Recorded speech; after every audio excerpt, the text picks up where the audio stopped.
In 5, 4, 3, 2, 1. Yes, this is it, ladies and gentlemen. It is time to cover AP Microeconomics live review session with this guy who's got 2 thumbs and knows all the graphs and is going to help you get ready for the test. This guy.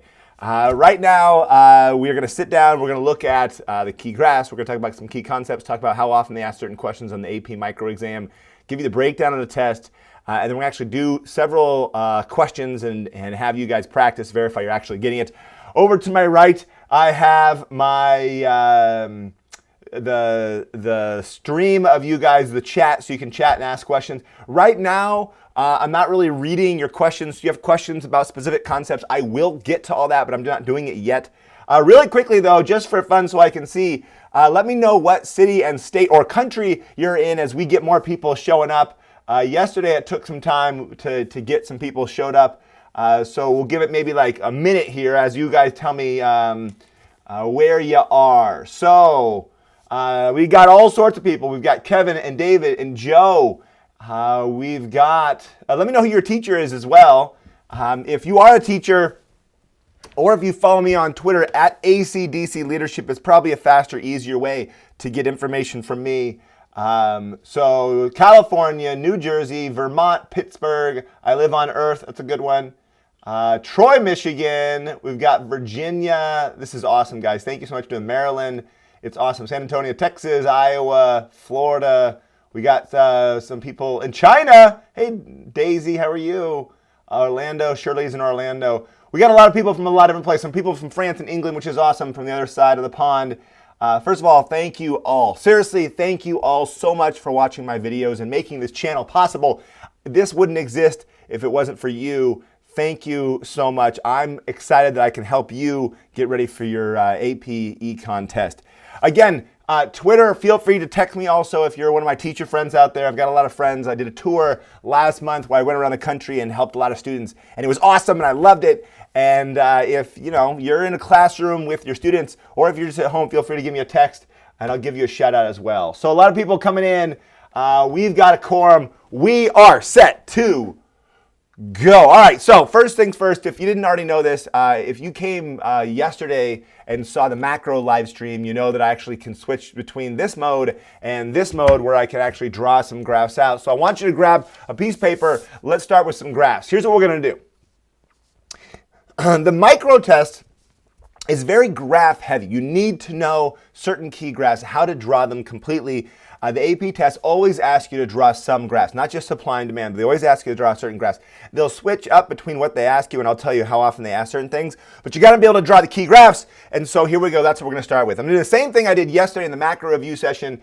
If you were there, somebody said, I love you. I love you too. Other people are saying, other awesome things. I'll get to your comments. Trust me, we'll get to that point. What we're going to do right now is this. You guys, I want you to try to draw these graphs, right, that are right here, as fast as it takes me to do this Rubik's Cube. So we're going to do a little race right here. And the reason we're doing this, so you know, is 1, to get more people here. 2, to get a chance to practice, to get the graphs back in your brain. And 3, to find out if you actually are willing to practice. Like there's some people who are like, oh, draw this graph, and they don't do anything, and they sit around, just watch me. You don't learn that way. The best way to learn, just like the best way to do a Rubik's Cube, is to get in there and start messing with it and manipulating it and doing it. So here's the graphs. Don't start yet. We've got supply and demand, just real fast supply and demand. I want perfectly competitive firm. I want this one in the long run. So long run, perfectly competitive firm. I want a monopoly making a profit. In fact, I'll write there long run so you know what I'm talking about. Monopoly making a profit. Oh, sorry. Monopolistic competition. Monopolistic competition in the long run. Down here, monopoly making a profit. Over here, perfect competitive resource firm. I just want a firm, not the market, and a negative externality. Now, the key to all this is I want you to make sure, don't start. If you started, you're messing up. Don't start yet. Put that pencil down.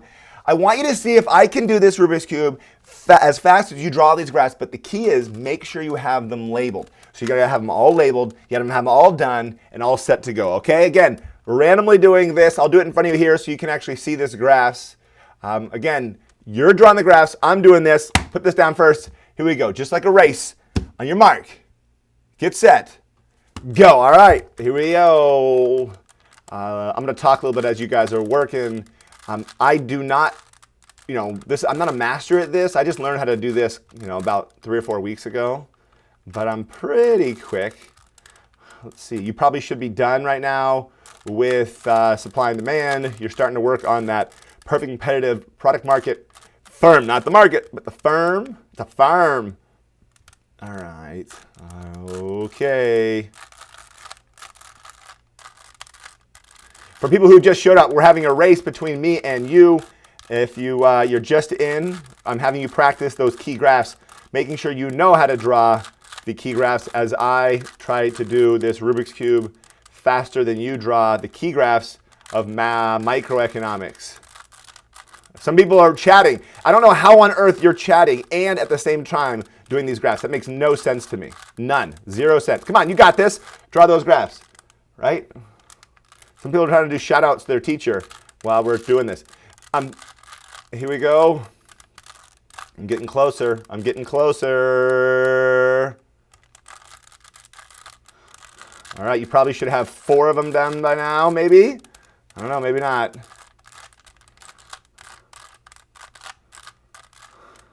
Okay.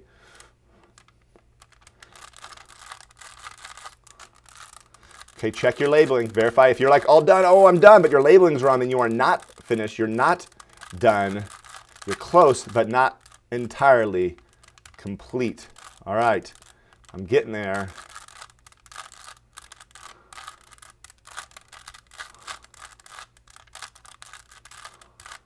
Got one side done. I'm getting close. You better be finishing up.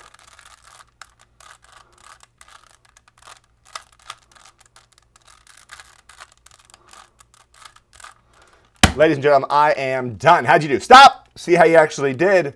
There's mine.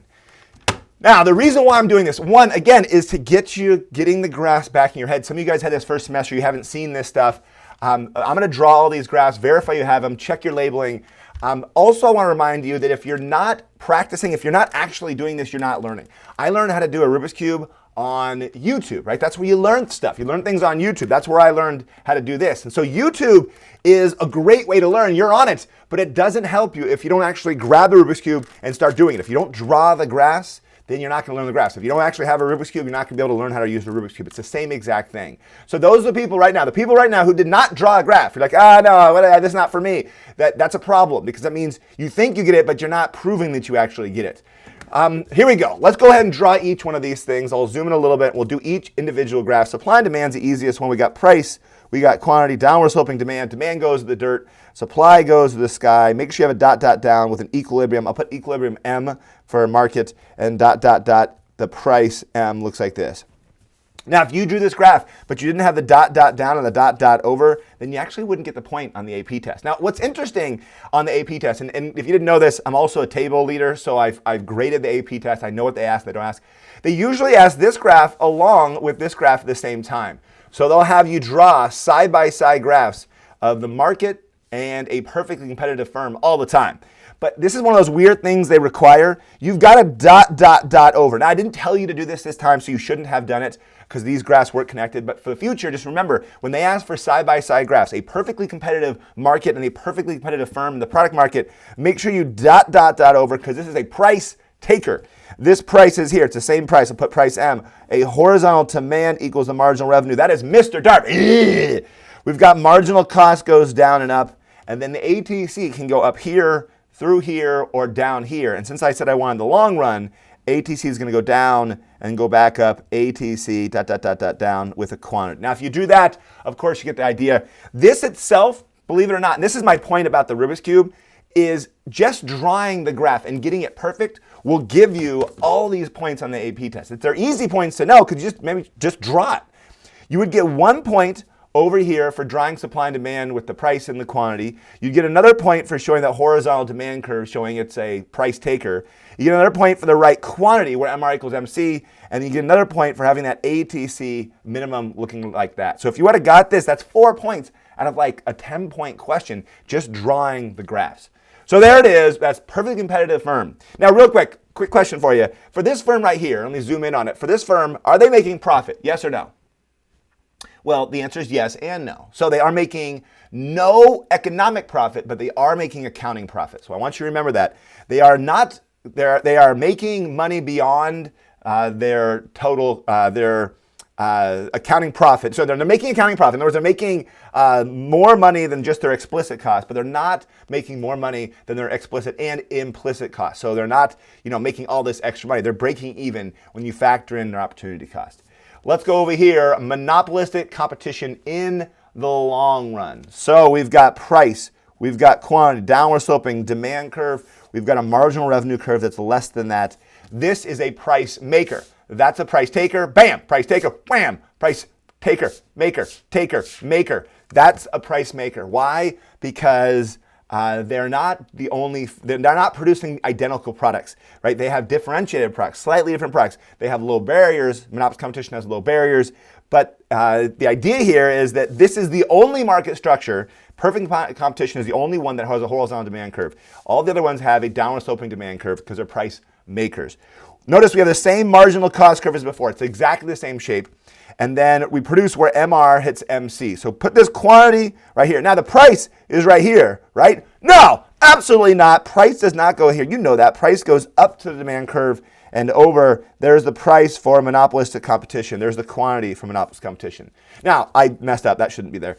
Next question, where's the ATC? Well, this is the long run. And monopolistic competition in the long run has no profit in the long run, no economic profit in the long run. So they're breaking even. You put a big giant dot right here. ATC is going to go down, hits tangent to that spot, then hits marginal cost, then goes back up. ATC, that's the graph you're supposed to draw. By the way, real quick, students always want to know, what if I draw my ATC over here? Like, what if I had the ATC, and you shouldn't, but if you had it here, is that right? No, you can't do that. Because if you did, that would suggest you could make some sort of profit, right? The price is above the ATC at these quantities. So no, the ATC can never go below the demand curve. It's going to go down, hit tangent here, not there, and then go back up. Monopolistic competition in the long run. How'd you do? Did you get it right?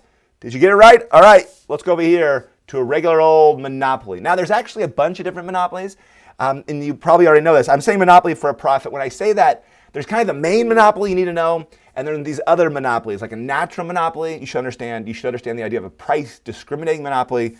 But usually when they talk about monopoly, they're talking about a non-discriminating single price monopoly. So we've got price, we've got quantity, it's a monopoly, so we've got a downward sloping demand curve, downward sloping marginal revenue curve. It starts like this because it's imperfect competition. Marginal cost goes down and up. Notice it's exactly the same as before. Same exact way, except the only difference here is I wanted it with a profit. So before we give in the ATC, we produce where MR hits MC, quantity down, price up to the demand curve and over. There's the price for monopoly, quantity for monopoly. Notice I can't tell if it's making a profit or a loss or breaking even yet because I have to add in the ATC. It's important to know this, so I'll write it down. The marginal cost has one job. When we draw the marginal cost curves, it tells you where output is, right? That's where marginal cost says, here's where you got to produce, where MR hits MC. ATC tells you where profit is, right? So in other words, you don't ever use ATC to figure out the output. So if you have the ATC, and you're like, oh, I'm going to use the ATC to figure out how much to produce. It doesn't work that way. Marginal cost tells you how much to produce. ATC tells you if you're making a profit, a loss, or you're breaking even. So where's ATC going to go? It's going to go down here. It's going to go through here. It's going to be up here. Well, we said we wanted profit. So ATC is going to go down, hit a minimum, then go back up. ATC looks like that. A box of profit looks like there it is. Shade that box of profit. All right, question for you, ladies and gentlemen. This monopoly is making profit. What are other firms going to do in the long run, right? So they're making profit. Other firms are going to nothing, right? There's high barriers. Firms aren't going to enter. So if you think firms are going to enter, no, that's perfect competition. In this one, right, firms aren't going to enter or leave now because they're in a long run, but there's low barriers here. There's low barriers for monopolist competition. But in this one, right, this is the long run. It's the short run. It's a firm. It's the market. It's done. This graph is it. It's done. We're done. There's no long run adjustment that's going to happen with a monopoly because there's high barriers to entry. All right, next one. Before I show it to you, take a look, take a step back. The graphs you just drew are all part of the product market, right? We're selling goods. We're selling things. So we're selling, whatever this product is in perfect competition, and then we're selling another product that has, differentiated products. Multiple firms accept differentiated products, and then over here, there's one firm selling a certain unique type of product, but they're all selling things, right? Now, in the resource market, we're selling and buying resources. So we're talking about land, labor, and capital. So over here, we don't have price. What do we have? And by the way, it would depend if I asked you, what, but we're assuming we're in the labor market here. So this would be wage, right? And down here would be the quantity. I'm going to put L for the quantity of labor. How many workers you're actually going to hire. Now, I wanted a firm, not a market. The market, looks like that, right? The wage and the quantity. A market for a resource market looks like just supply and demand, but I'm asking for a firm. Now, if you wondered, should I draw profit or loss? You can calculate profit and loss with this graph, but the AP test doesn't ask you to do this, and so it's not something you're expected to do. There is no ATC curve, though. First of all, this is a wage taker. These individuals who work in perfect competition have to take the wage set by the market, right? They have no control of the wage. And so the wage is right here. That is a horizontal curve. Notice, take a look, stay with me. It is not demand equals marginal revenue. If you draw, demand and marginal revenue, it's just like before, then you've obviously clearly made a mistake because it can't be the same. Like, that's not the idea. This is a supply. People will want to supply their labor at that wage, which is equal to the marginal resource cost.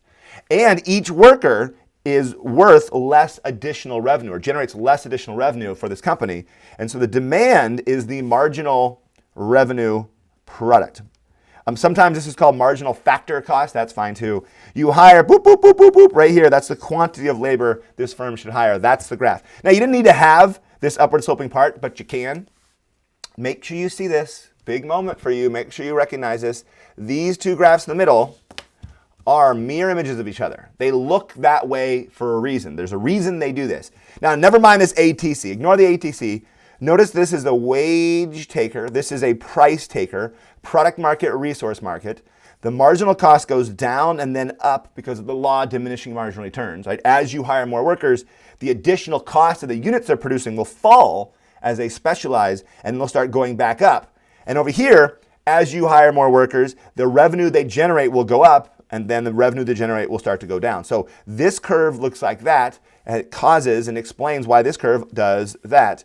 And you, of course, hire here where MRP equals the MRC. I hire where MRP equals MRC. And where do you produce? Well, you produce where the MR equals the MC. It's the same darn equation. It is so easy, this class, man. You got this. It's all the same concept. It's marginal analysis. That's it, right?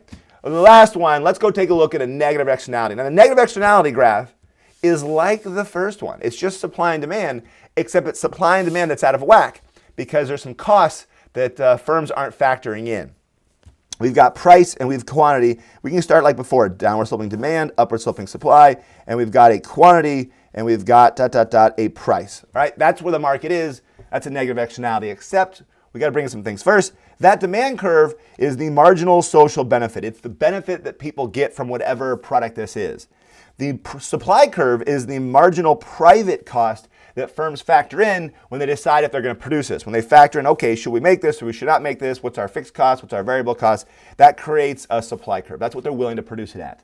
But it's in the wrong spot, right? This marginal private cost is not factoring additional costs on society, on other people, so there's a marginal social cost that's up here. This is not a second supply curve, so don't label this supply. This is a second cost curve. This is a cost curve if you factor in these additional costs to society. Society's producing that. I'm going to write free market. Society's making this quantity here, which is wrong. This quantity is the quantity socially optimal. That's what society actually wants produced. So there's the quantity socially optimal, and let's put the price socially optimal since we're here. And so now if we're producing here, right, this output, we're producing too much. This market would produce too much because they're not factoring these external costs. So the question is, where is dead weight loss? I want you to, on two of these graphs, specifically this one here and this one here, I want you to show me where is dead weight loss. Go ahead and darken it in real dark so I can see you know exactly where dead weight loss is, okay? Ready and go, let's do it. Again, some of you guys are just talking on chat, which I don't quite get. Let's draw these graphs. Make sure you know these graphs before you worry about making fun of each other or whatever you're doing. All right, here we go. Which one you want to start at? Let's do this one first. All right, here comes the monopoly. The trick to find deadweight loss, find society wants, right? Society wants where supply basically hits demand, or where the marginal cost hits the demand curve, where it's allocatively efficient. So this is the quantity that society actually wants, quantity socio-optimal, and we're not producing it, we're producing less. And so this triangle right here is the idea of dead weight loss. It's not profit, it's not loss, it's lost consumer, it's lost benefit. It's lost benefit to people who would normally, if this was perfect competition, get more output, but we're underproducing. And the reason why a monopoly underproduces is because they can maximize profit. I want you to notice though, that this arrow that it creates is pointing kind of towards socially optimal. Right? So imagine this is an arrow, it's pointing that way. We should produce more. That's what this market's saying. Now look over here. Woo! This is quantity socially optimal. That's what we said. Now this over here must be the dead weight loss, right? And the reason why is these are all units where the cost, when you factor in the external cost, is greater than the benefit. Cost better than benefit. Cost greater than benefit. We are producing QFM, but we shouldn't be. We're producing too much. Society's like, hey, produce less. We don't want this. That's why this arrow is facing the other direction, right? So if you think of this as an arrow, deadweight loss will always point to socially optimal, and it'll say, okay, what should we do? Well, in this case, we should produce less, and in this case, we should produce more. We should produce more, so there's your angle, or there's your triangle of deadweight loss. Does it make sense? Well, take a step back, all right, and take a deep breath. Those are the main graphs. Now, they're not all the graphs. There's actually more graphs you need to know, but those are the main graphs. There's derivatives of these. In other words, there's different graphs. For example, what different things could they ask with supply and demand? All right, let you think about that one for a second. What else could they ask? Well, they could have you draw this. They could say, let's put in a price floor, a binding price floor. Floors go above equilibrium. So they could say, put a floor and say what happens. They could say put a price ceiling, which go when they're binding below equilibrium. They could have you draw a tax, supply with the tax. They could have you do a subsidy, supply with a subsidy. And they could also do maybe international trade. There's all sorts of things they can ask with this one graph. Okay, with this one, that's long run. They could have asked you, okay, show it with making profit. And you have to draw the ATC lower and a box of profit, or with a loss. Make sure you understand that concept. With this one, really, there's not much more they ask you on the AP test, at least. You know, basically, if they're in long run, it looks like this. And if they're making profit, they're like the graph you already drew down here. So these two graphs are potentially the same graph. I mean, in the short run, a monopolist competition looks like this. In the long run, it looks like this.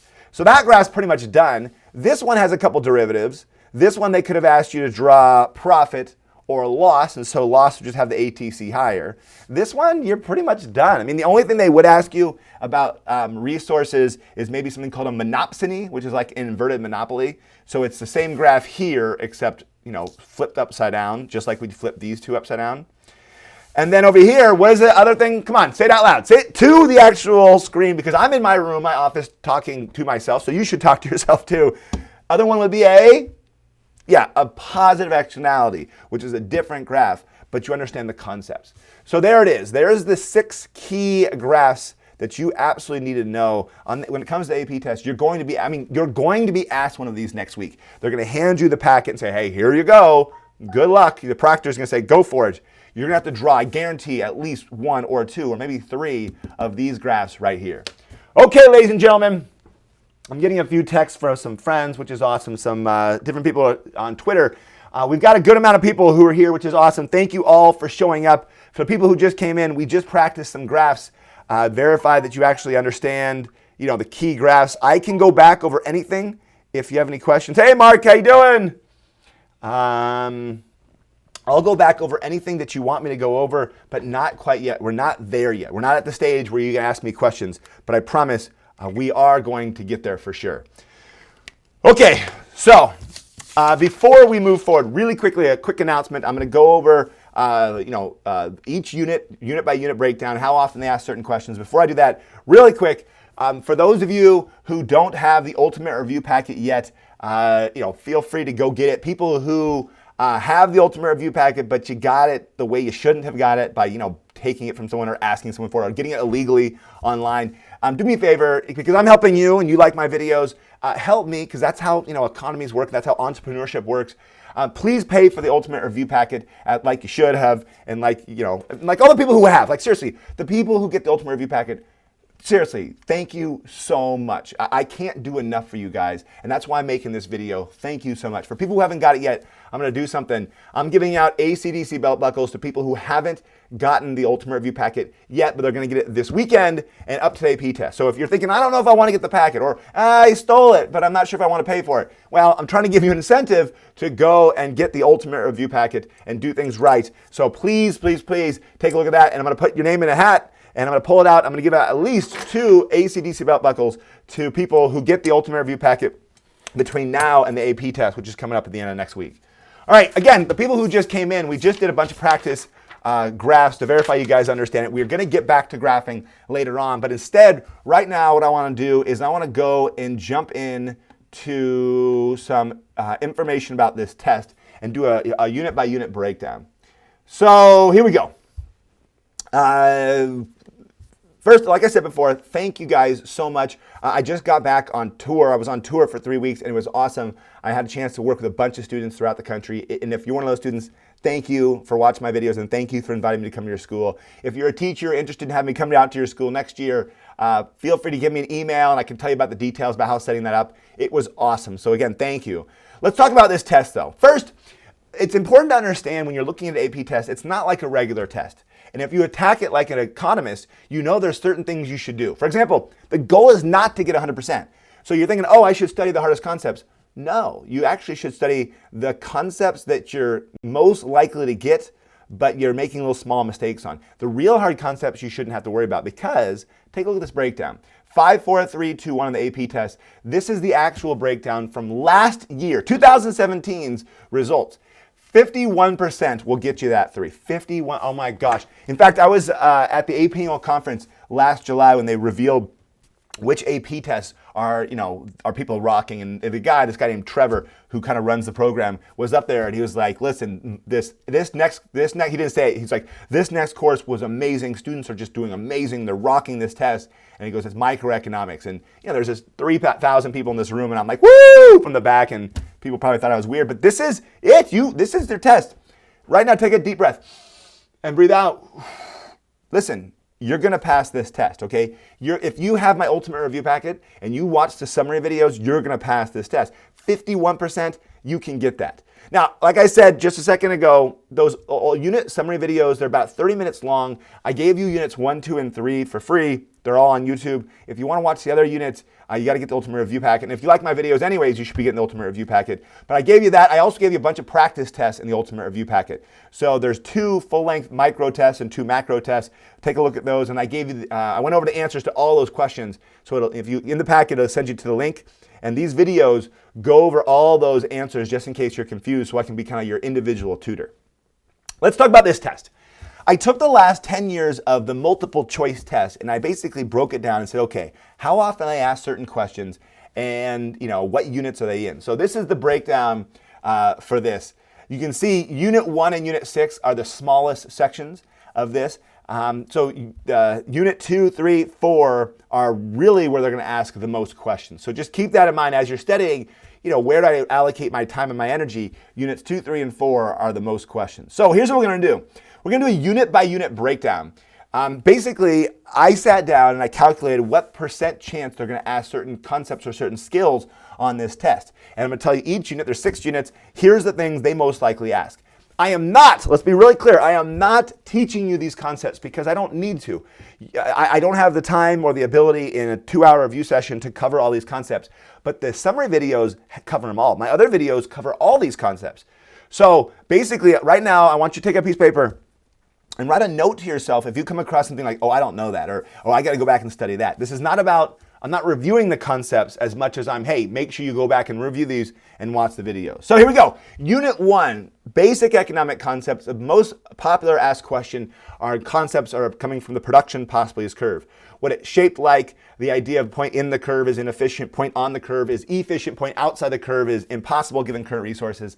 The AP test tends to ask a lot, and I mean a lot of questions about the shape of the actual curve. The micro test, and I don't know why, but they do. So you need to understand the shape of the curve and why it's shaped the way that it is.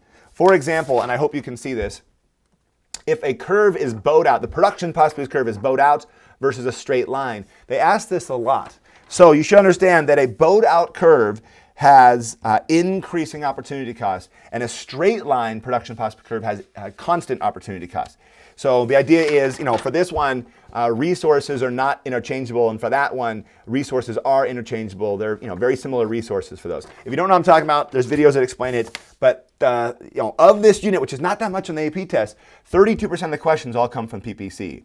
Another 30% come from definitions like scarcity, opportunity cost, and the circular flow. Just understanding those concepts will get you these answers. Scarcity, the idea of unlimited wants but limited resources. Opportunity cost questions, sometimes they'll say, okay, Sharon got a job, working for this company. She makes this amount of money per year, and she could have made that much money working for that company. And you kind of factor in this idea of opportunity cost. So sometimes they actually have you calculate, but most of the time they're kind of definition questions.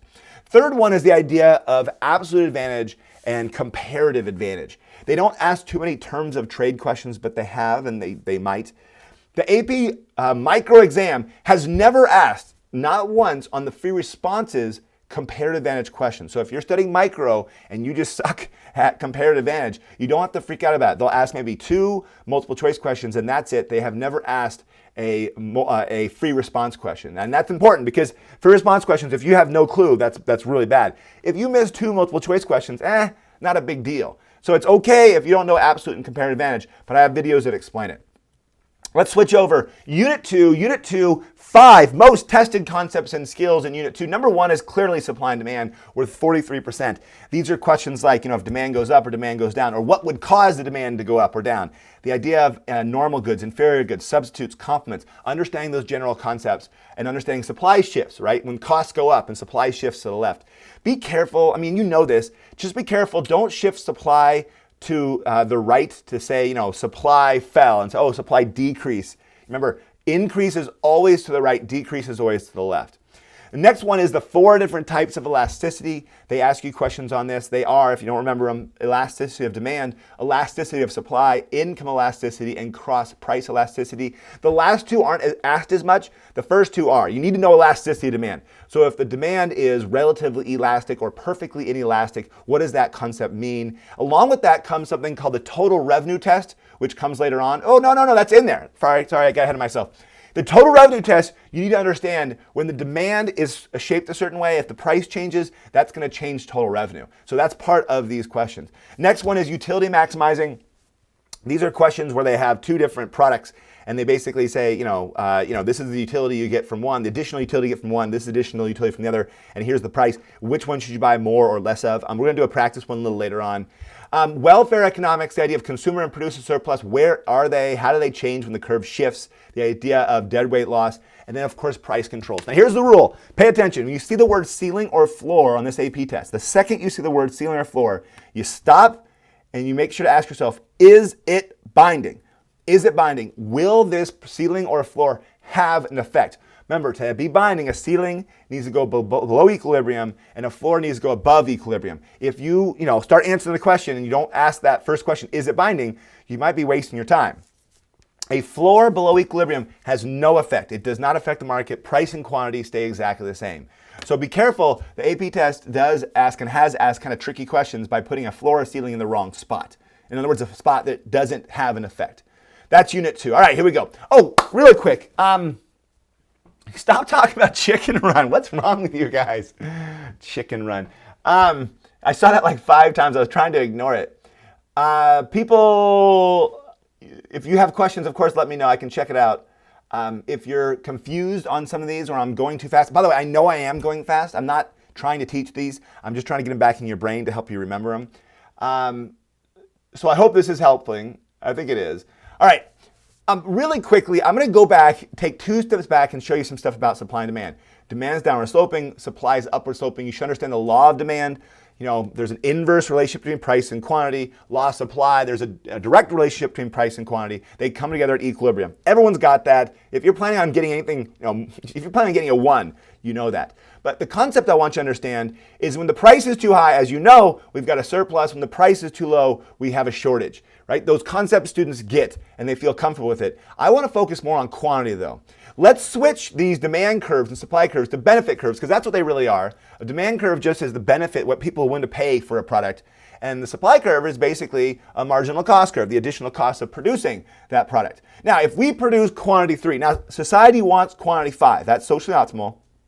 If we produce less quantity, students want to know, is there a shortage or a surplus? No, that's a price thing. We're going to focus on quantity for a second. So a quantity thing here, if we produce 3 units, that's bad because the benefit to society is willing to pay $7, but the cost is $3. Society, or the firms, it only costs them $3 to produce something. Society is saying, we want more. Please produce more. What does that mean? It means we're not producing enough, and so there's dead weight loss, right? That's the idea I showed you earlier, and it points to socially optimal. In this case, it's saying, produce more. We want 5 units. Don't stop at 3, produce more. On the other side, if we produce 7 units in this market, then the benefit, society's willing to pay $3 for it, but it costs $7 to produce. Society's like, you know what? We don't want this thing. We only benefit at $3. It costs you $7 to make it. We don't want this. You're producing too many. So again, there's some dead weight loss. There's too much being made. Society's like, hey, produce less. The concept of dead weight loss, I know you just think, oh, it's just a bunch of triangles. It's a concept that really matters for allocating our resources. One of the goals in society is make sure we don't waste resources, right? We don't want to produce too many computers. Do we want computers? Yes. But if all we produce is computers, that's bad because there's other things that can give us benefit. So this idea of dead weight loss is not just an academic, it's a triangle thing I have to memorize. It's an idea that's super important. If you're producing the wrong quantity, you're messing up. You're wasting our resources.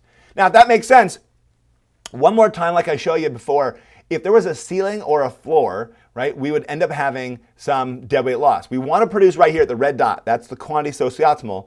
And if we produce, with a ceiling or a floor, for example, this is a monopoly. If a monopoly had an MR right there, then they produce output, which is right here. If you can't see it, it's okay. Just understand the idea there'd be dead weight loss. And what does dead weight loss do? Well, it points to socially optimal. Yep, it points to socially optimal. That triangle is saying, we want to produce more. If there's a ceiling, if there's a floor, if there's an excise tax, if there's a monopoly, they're all saying we're underproducing, produce more, produce more, produce more. Dead weight loss is pointing that direction. Now, with something called a negative externality, which we drew earlier, right, in this situation, socially optimal is here. Right? That's the marginal social benefit equals the marginal social cost. Society is saying, produce less. Produce less. We don't want as much produce. Produce less. Stop producing as much. Right? And so the arrow is pointing the other direction, and that arrow always points to socially optimal. So if you're ever confused, you're like, okay, where is the dead weight loss? Just understand, are we producing too much or too little? So the only time, there are exceptions, but for our purposes, the only time you really get too much output is when there's a negative externality. And most of the other things, like I said before, with the ceilings, floors, taxes, monopolies, most of those other situations, we're all underproducing and we're not producing enough. So dead weight loss usually looks like that top triangle, but sometimes if we're producing too much, then it'll point the other direction. Now, if that makes sense, which I hope it does, cool, let's keep going. Now, another thing I want to show you, what happens to price and quantity when there's more consumers, right? And how would that affect dead weight loss? Right now, if we were producing output 5, there'd be no dead weight loss. If the demand were to go up, right, and now we're at a new price and quantity, by the way, real quick, stay with me, don't get lost. If we're producing 5 units and demand goes up and we keep producing 5 units, then we are misallocating resources, right? The benefit is greater than the cost. Society's like, hey, produce more, let's produce more. And we wouldn't be producing enough. But we assume in this class that markets adjust quickly. So you don't have to worry about that. We just assume that we're now going to produce more. So when demand goes up, we're assuming that the quantity supplied increases, the price moves up to 7, and we produce more stuff. So question for you. At quantity 7, where's the dead weight loss?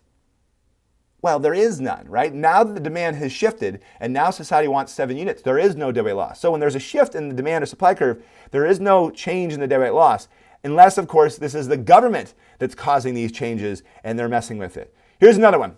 Quantity is 5, society wants 5, and we end up having the cost of production go up. So that would cause supply to shift to the left, And so now we're producing less stuff. If we stayed at 5 units, then the cost would be greater than the benefit. Society would be like, you know what, we're producing too many because, it costs more to produce these things now. And then again, we have too much to produce. So we'd have deadweight loss if we stopped at 5. That's why the quantity would fall down to 3. In other words, when supply shifts to the left, price goes up and quantity goes down because that's what's going to be allocating our resources. This is the application of this concept. Again, there's no deadweight loss at 3 because supply has shifted to the left, right? That's the concept. This is not the government doing a tax. That's a different concept, which I'll show you later on. I can come back to these questions later. Unit 3. People are still asking all these great questions in here, which is awesome. Keep it up, except I'm not really reading them. So if you have all these questions coming in, I'm not reading them now. I will get to them, I promise. We're at Unit 3. We're going to do 4, 5, and 6, and then I'm going to show you something, and then we'll get to your questions. All right, here we go. Most often tested question in Unit 3, perfect competition in long run and short run. So understand what the graph looks like, do actual calculations. They'll actually give you a graph sometimes, and you'll have to use the graph to identify the price, the quantity, the average total cost, the profit, the total revenue, those concepts. Most of the time, though, they'll ask you just general questions. So if a firm is currently producing in the long run, what's the relationship between the price and the ATC? They equal each other, and the marginal cost, they all equal each other. So they'll ask you questions, about the graph. If you know the graph, though, if you can draw the graph that we drew earlier, right? If you can draw that graph, then you can answer these questions because you understand, okay, just read the graph. Graph gives me the answer. Cost of production questions are another 17%. These are just, can you calculate marginal cost, average total cost, average variable cost? Do you understand those concepts? Next one is the marginal cost curve being the short run supply curve. Just understand that concept, right? The marginal cost curve tells you how much to produce. That's what I said earlier. And it's the short run supply curve. Anything below a certain point, you should shut down. Do you know the shutdown point? Well, when the price falls below ABC, you shut down. You do not produce at the shutdown point. Number 4 is economies of scale. Know the definition, the idea that in the long run, as you use mass production techniques, the long run average total cost will fall. Keeping in mind, total cost is a whole lot higher, but the average total cost is a whole lot smaller. For example, right in front of me, I've got my computer, right? I've got this Mac, right? To produce these computers, Apple has economies of scale. They're producing so many of them that they're producing them, they're basically, using mass production techniques to make them. They've got, them all lined up. People are working on them. There's robots and machines working on them. And the total cost of producing, 10,000 laptops is huge. Total cost is huge, but the average total cost is a lot smaller than it would be because they're using mass production techniques. So it's not, economies of scale is not the idea that total costs are smaller. It's the average total cost is smaller. Last one is just good old-fashioned profit maximization. That's when they give you, here's the number of output, here's the total cost, how many units and the price, how many output should this firm make? So understand the idea of MR equals MC, the most important equation in this entire class. Make sense? Again, I can come back to these questions later on.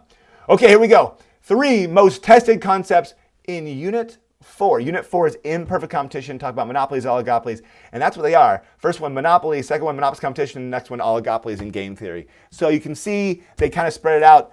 A lot of times they'll ask you about the elasticity of the demand curve for monopoly. So make sure you understand, if I were to show you the demand and marginal revenue, and I say, okay, where is the elastic or inelastic range? You got to be able to spot that. Now, if you have no idea what I'm talking about, that's one of the things you should write down. Be okay, make sure I go back and review where is the elastic and inelastic range.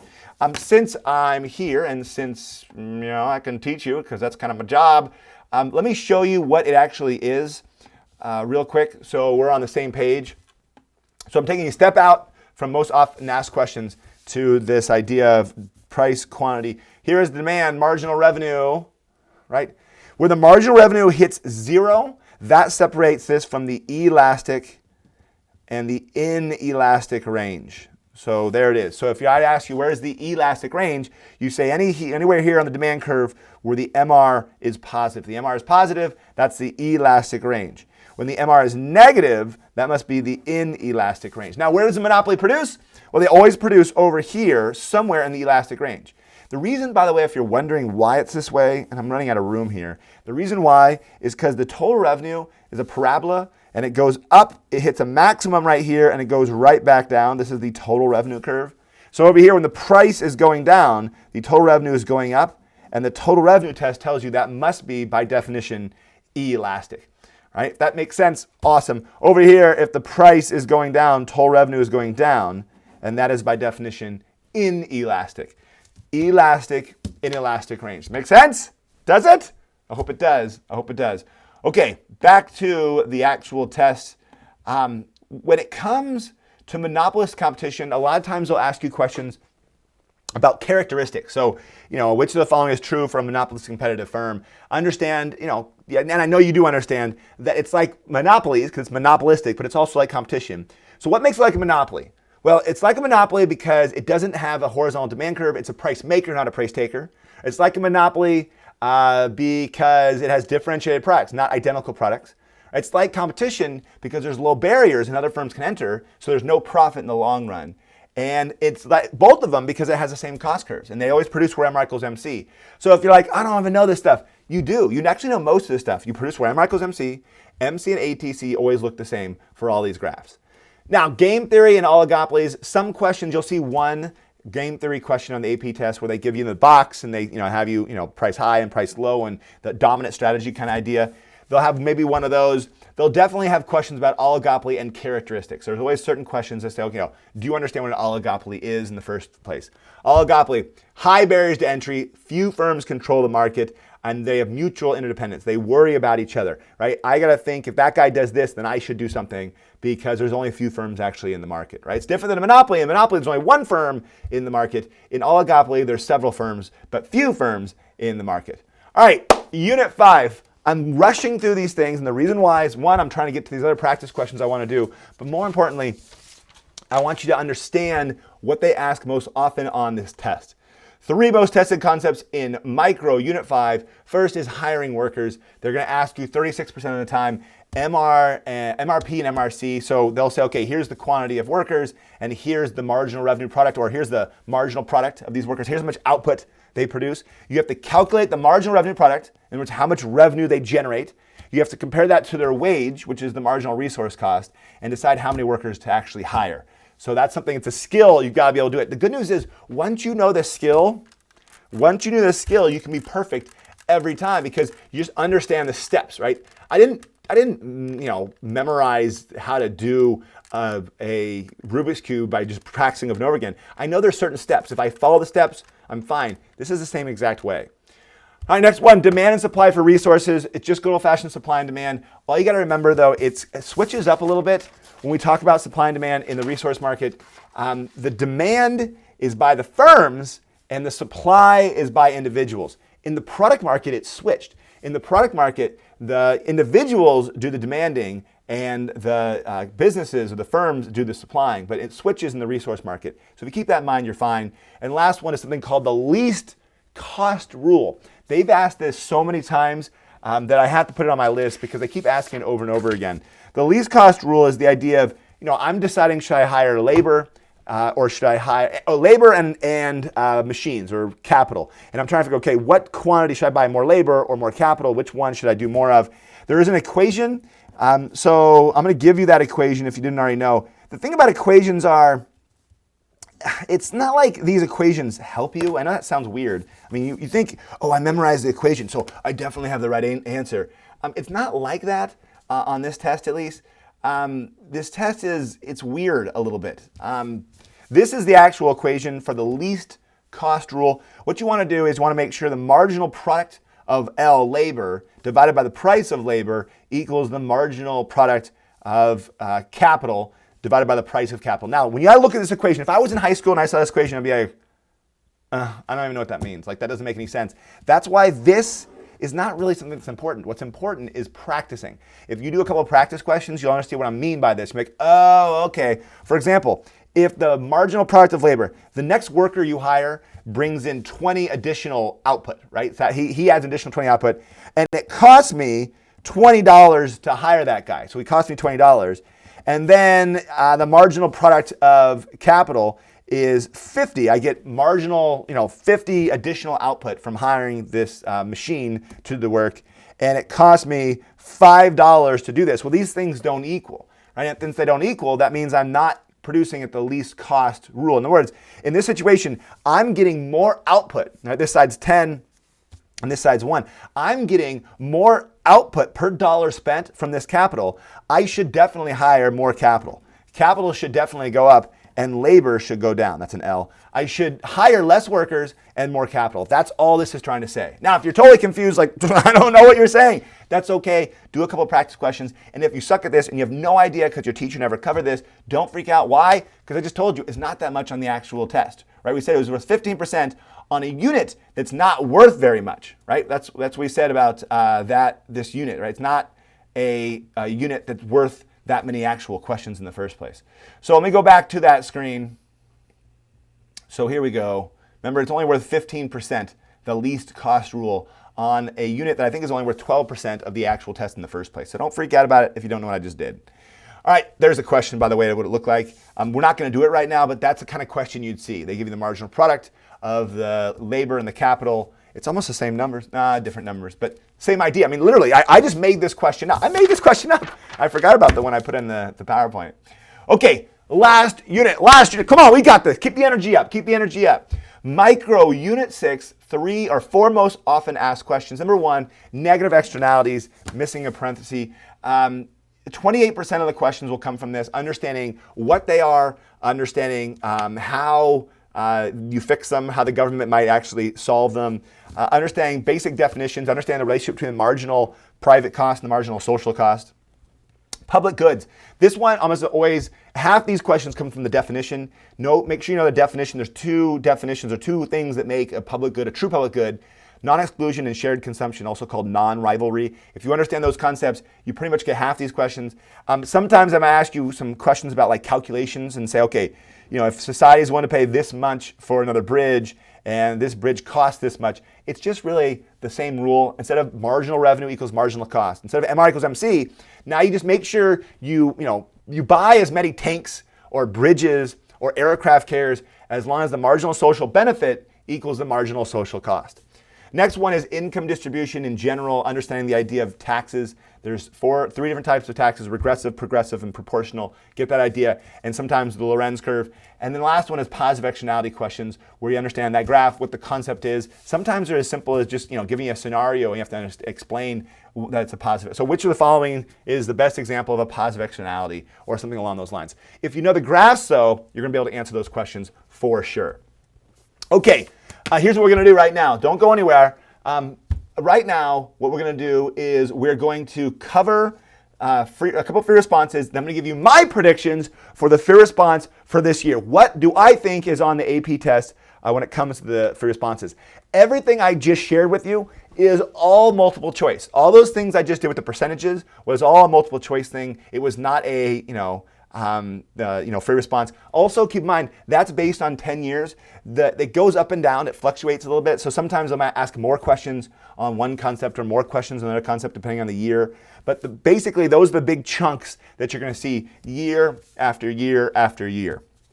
Now, before I show you free responses, really quickly, I'm talking to the teachers. So give me like 30 minutes here. Really quickly, teachers, thank you so much for watching my YouTube channel and sharing them with your students. I sell something, as you know, the Ultimate Review Packet, but next year I'm making this new thing called the Ultimate Practice Packet. It's totally awesome, and if you get it with your students, then I give you my teacher resources, my new updated teacher resources for free. The reason why I'm doing that is because I want more people to use the Ultimate Practice Packet. It has the Ultimate Review Packet plus all these worksheets and other resources and online tutorials and all this other stuff to help your students. So if your students like the Ultimate Review Packet and they go, you know what, this is awesome because it costs $12 online for students to get themselves, but I give a bulk discount of $7 to your students, and that's half the price of any review book or any other resource out there. And $7 is like, 15 minutes max with a tutor, and I'll be tutoring your students. I've got 15 hours of videos to help your students review and get concepts. So if you like my videos and your students like my videos, please get the Ultimate Review Packet. It's sold with a license. Get that next year. Now also, by the way, for every 20 you order, you get in a drawing to have me come out and work with your students. So 20, you give me 20, every 20 you get, you put your name in the hat, another name in the hat, and I'm going to pull out. Last year, 3 weeks ago, I went to Florida and it was awesome. So if you're a student and you're not in the room with your teacher, or if you're in the room with your teacher right now, everyone look at your teacher and be like, listen, we should get that for the students next year because I want to support this guy. 1, 2, If you're a student and your teacher doesn't really know much about me, please tell them about this because this is an awesome resource. I'm trying to get as many people to get it as possible, even though it's at a huge, huge, huge discount. All right, so enough about that. I apologize for the commercial, but I got to make ends meet somehow. Let's talk about these free responses. Here we go.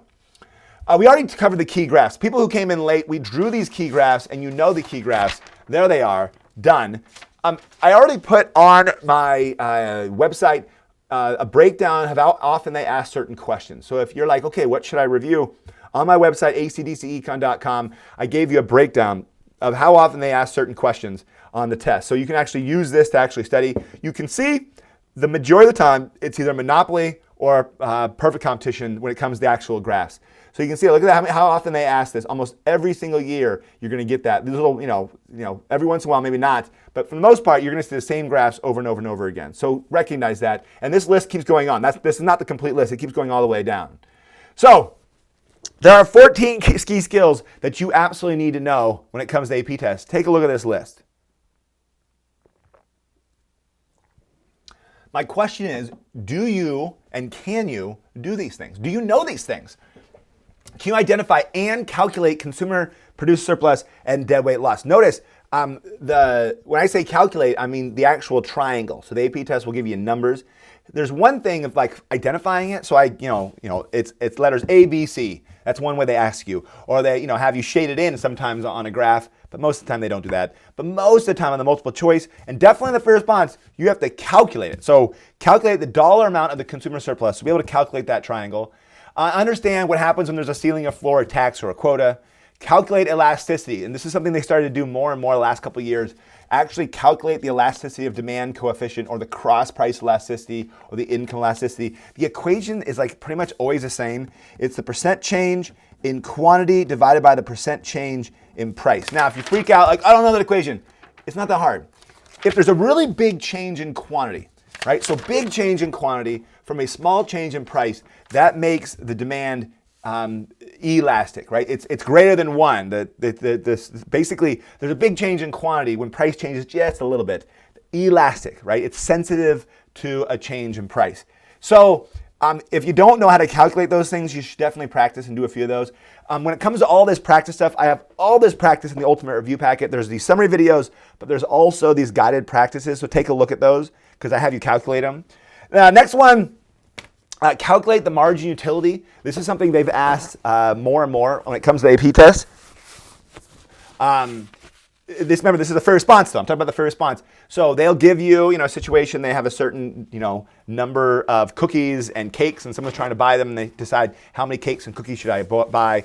Apply the profit maximizing rule. So make sure you understand MR equals MC. Be able to calculate total revenue, total cost, MC, ATC. Do the shutdown point. Remember the price below ABC, you shut down.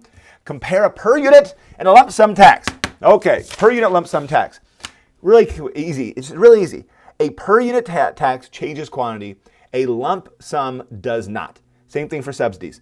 Lump sum tax does not affect the quantity because it only changes the fixed cost. That's it. So just keep that in your brain. One more. A lump is a lump. It doesn't move. The quantity doesn't change because the marginal cost doesn't change. But a per unit tax or subsidy does change the marginal cost and does change output. Identify elastic and inelastic range on the demand curve. Socially optimal, make sure you can spot deadweight loss. Super important concept. Number 11, when it comes to the game theory questions, make sure you know how to find a dominant strategy and Nash equilibrium. And then be able to hire workers, MRP equals MRC. And then explain externalities, particularly negative externalities. When it comes to the free responses, these are the most often things they ask you over and over and over again. Be able to do these key skills. Which one this year? I don't know, ladies and gentlemen. I have no clue. But I do have a prediction. This is it. My official 2018 AP Micro free response prediction. I want to tell you before I tell you this, I have no clue. Every year, students, I always get like an email from one kid who's like, Mr. Clifford, I studied the only thing you told me to study, and it wasn't even right. I have no clue. I have no clue what's on this test. I'm just looking at previous tests and taking a guess based on it. So I have no clue. So don't just study this stuff and assume it is. I just think, and it's a fun game. In fact, there's a bunch of teachers who I'm friends with, and we're all on Twitter and stuff. And we always, get out our predictions and we see who was closest. And it's a game for us, partially. And it's a game that we have a relatively good guess on. I mean, I know probably at least one of my responses will be right, 100%. It'll be there because it's time for one, or they just ask that so often. Here's what I think. Here we go. Ready? And boom. I think this year you're going to be given a natural monopoly graph. Now, there's two ways that they'll ask you questions in the test. Either give you the graph or they'll have you draw the graph. I think this year they're going to give you the graph. So they'll give you the graph and you have to identify the profit maximizing output or the elastic range or inelastic range. They're going to do some sort of regulation. I think they're going to have some sort of regulation where they have the government come in and make it socially optimal or fair return and do some sort of profit calculation or maybe a subsidy calculation. How much does the government needs to subsidize in order to get this monopoly to keep from shutting down? Maybe even the graph of a subsidy separately, and of course deadweight loss. Deadweight loss is going to be in there. There might be something, obviously not might be, there's definitely something I'm missing, but this is my guess for this year. When I'm saying it's not, I don't think it's going to be perfect competition side-by-side graphs. It might be, but it's not. I don't think it's going to be a monopoly, and I don't think they're going to have you draw monopolist competition. I think that's what's going to be a natural monopoly. For response number 2, I think it's time for us to have an MRP equals MRC hiring workers scenario. We haven't had one of those in a few years. So they give you the quantity of workers, they give you the wage, they give you the price of the product, and you have to actually calculate, what's the marginal revenue product and answer questions along the way. Here's the marginal revenue product of the third worker. This is how much they're willing to pay for this worker. Here's the cost of these workers and all that kind of stuff. Maybe a minimum wage in there as well.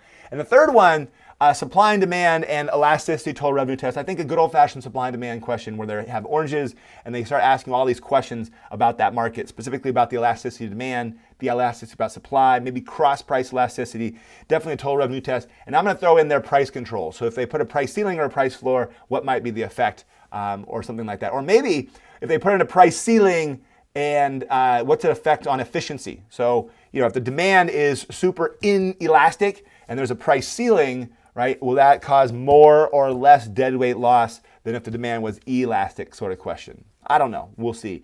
The thing, obviously, I have missing off this list, this is asked a lot, is externalities.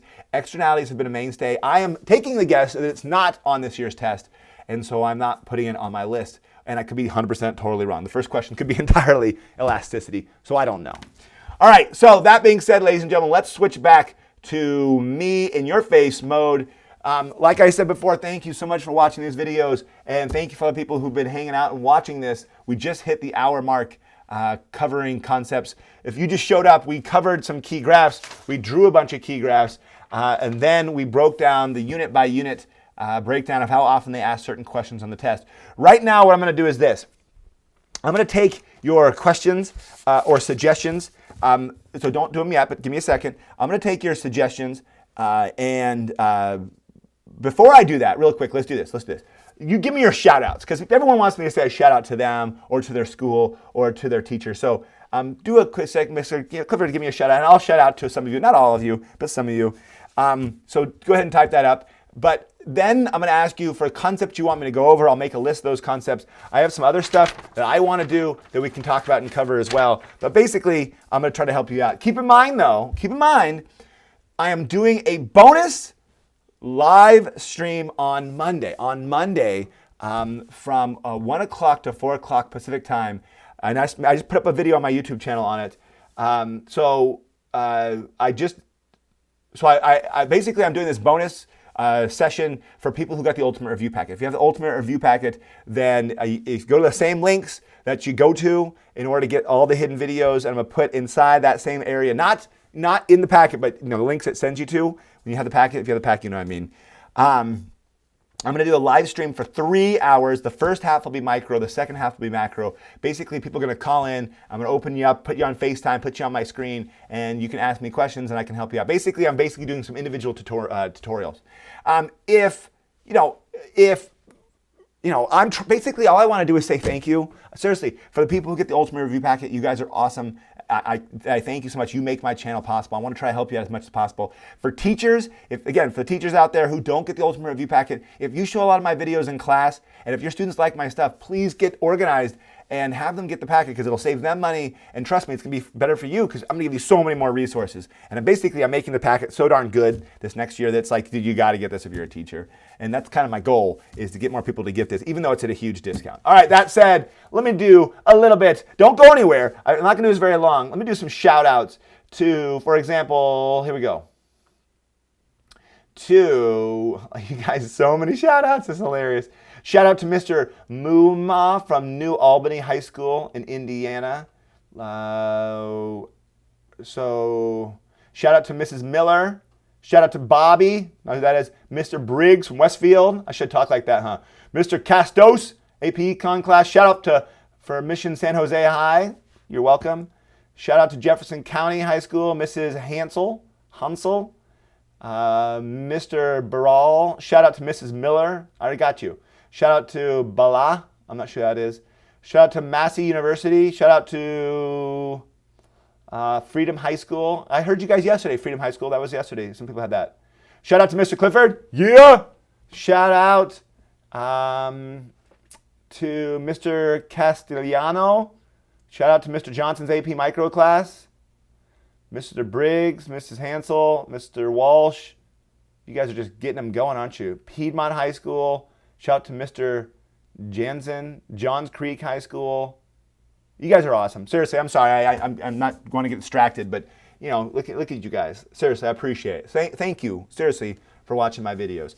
All right, stop with the shout-outs for a second. Stop with the shout-outs, and let's switch to what you want to learn about. So no more shout-outs.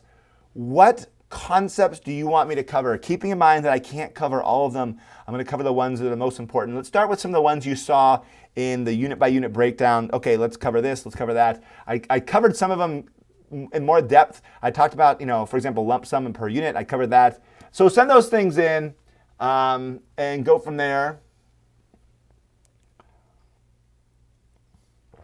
You're still doing shout outs. There's like a by the way, if you're wondering why I keep looking at the screen, I got another computer over here, and there are types of monopolies.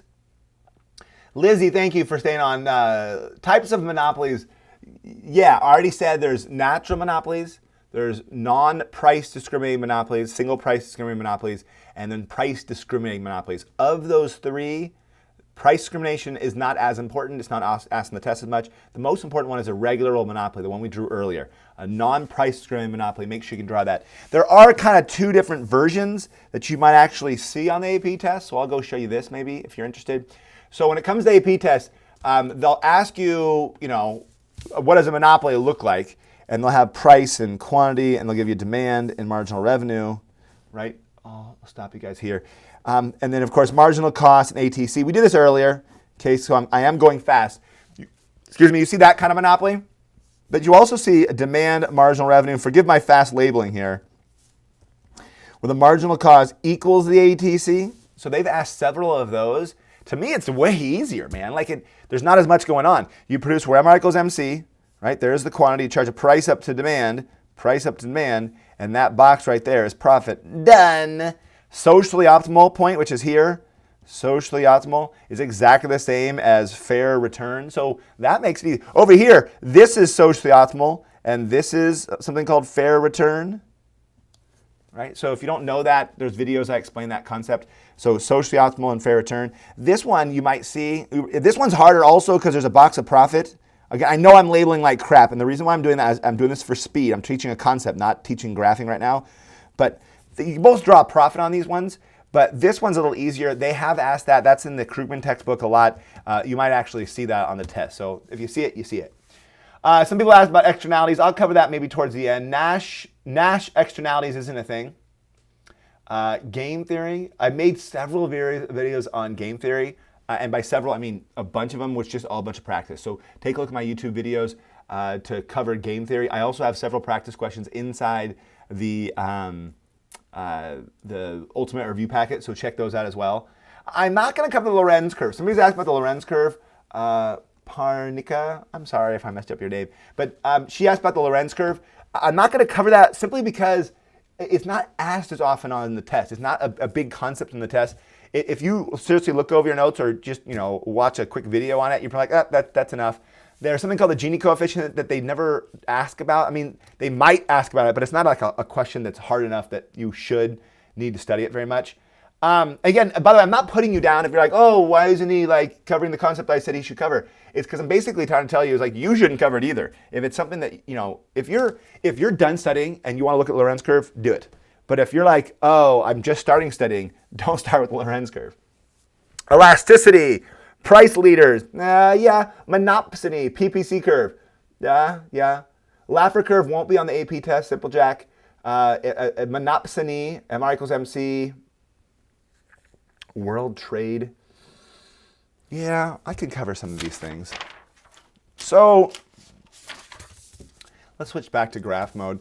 So real quick, let's make sure we understand world trade. Here's a price, here's a quantity. Forgive my graphing. We got a downward sloping demand curve, upward sloping supply. We got a regular market here.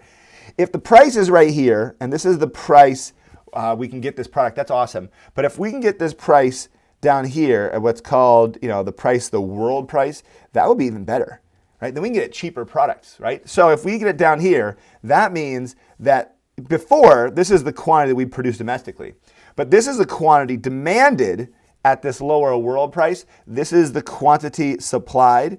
That distance is how much we're going to import from other countries. If we're allowed to have trade, we'll import this distance. So we end up getting QD. Why that's important is all this becomes consumer surplus. So all that is consumer surplus, which is awesome. That means this dark shaded area is producer surplus. This is consumer surplus. So who benefits from international trade? Well, consumers benefit from international trade. These consumers, right, who normally couldn't get it because the price was above what they're willing to pay for, they can all get it, right? Congratulations to them. And this all becomes consumer surplus. Now, who loses from international trade? Well, producers. Domestic producers now have less producer surplus. Again, this is the idea of international trade. They as in the AP test has asked questions where they put in a tariff. So this is PWT, stands for a tariff. So now instead of the price being down here, the price is up here. So what's going to happen? Well, we're going to import, let's say Q1 between Q2. So now we're going to import less. Stay with me, don't get lost. I know this is ugly. So now we're going to import less. So not here, not here. We're going to import only this distance between here and here. And so now producer surplus gets bigger with the tariff, which makes sense. Obviously producers, domestic producers would rather have a tariff. And consumer surplus ends up getting smaller. Now it only goes to here. This distance, if this was a quota, there's different ways of showing this. If this, this is a tariff. This box right here becomes tariff revenue. I made a video on this, by the way. I know I'm going quick. That becomes tariff revenue. And these little triangles right here, oopsie. I'm going to switch over to black a little bit. Hopefully you can see it. These triangles become deadweight loss. This is one of the only times where the deadweight loss actually ends up being kind of a weird shape. But basically, this is lost consumer and producer surplus, lost benefit that no longer exists. Again, if you're totally confused, don't freak out about it. I'm just trying to cover it for at least one person. But also, I've got videos that cover this. Also, it's not asked very often. They might ask this on a free response. They haven't very often. More importantly, let's go do something else. I said the free response this year is going to be on monopolies. Let's make sure you understand also it might be perfect competition, side-by-side graphs. Right now, what I want you to do, take out your paper. Please draw side-by-side graphs. I want a market and a firm with a firm making profit. All right now, please draw a market with a firm making profit. Okay. Make this nice and big so you can see it. So I'll give you guys a chance to do the labeling and get it all set up. If you're right now covering the, if you're typing in, you're typing wrong. Don't do that. Stop graphing, stop typing, and go ahead and draw this graph, making a profit. You're doing great.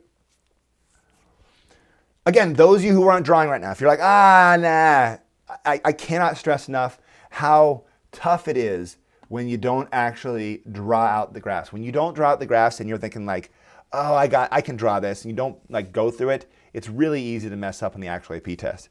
All right, market, we got price, we got quantity, we got downward sloping demand, upward sloping supply. We did this earlier, except not with a profit. Price over here, price for the market, and down here, quantity for market. That's graphs done. That'll be worth 1 point on the AP test.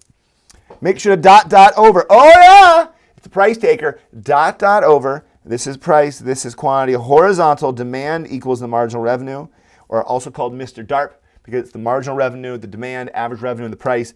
Marginal cost goes down and up, and then ATC is going to go down, hit a minimum, then go back up. Here it is. If you drew this, you would not get full points.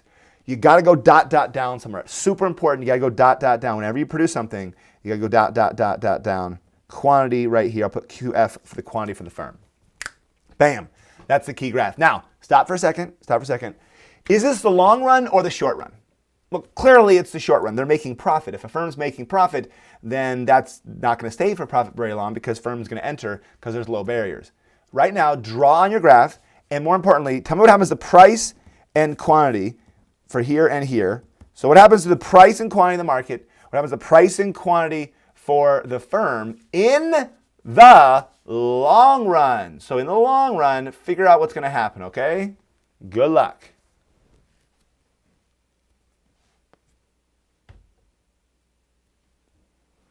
By the way, don't just say what happens to price and quantity. I want you to just draw the shifts on the graph. So show me what happens on the graphs.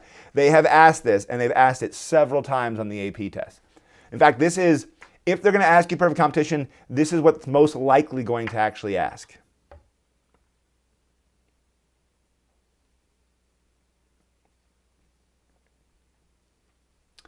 In 5, 4, 3, 2, and 1. Get me back in here.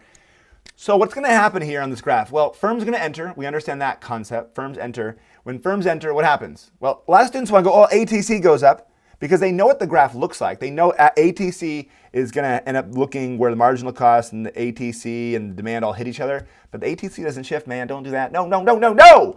Something else happens, right? Firms enter. Supply shifts to the right. When firms enter because there's profit being made and because there's low barriers, that means quantity M is going to go up. I'm going to go dot, dot over, price M, put 1.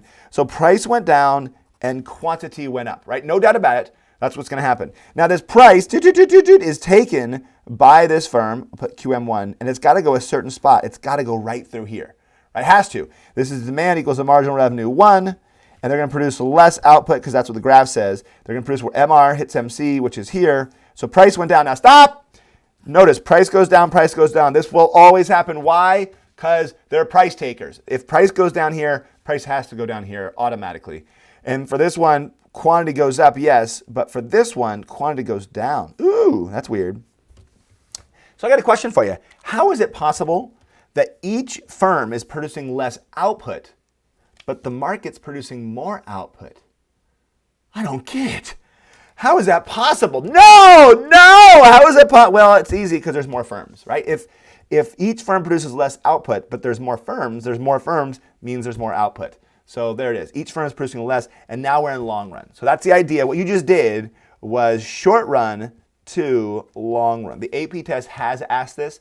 A lot of times they'll ask you to draw it separately. So they'll have you draw the first stage 1, and then in A, and they'll say, okay, now in B, redraw it over again and show these shifts. And the reason they do that is so you don't get your graph all too ugly and crazy as you're trying to shift all the things around. But that's exactly what you're supposed to do. Now, by the way, I want to point this out. Watch. This is super important. Are you with me? Honestly, are you with me? Are you getting these concepts? Do you understand this?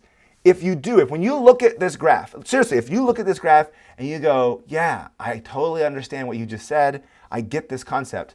That's exactly the same as this. It's exactly the same. Right? People look at this and go, wow, how do you do this? It's so like, wow, that's really hard. Dude, it's not that hard. If you practice, it's actually really easy. It's actually really easy if you know the steps and you practice and you watch some YouTube videos and you make sure that you manipulate it and you mess with it and you try it, you're going to get it.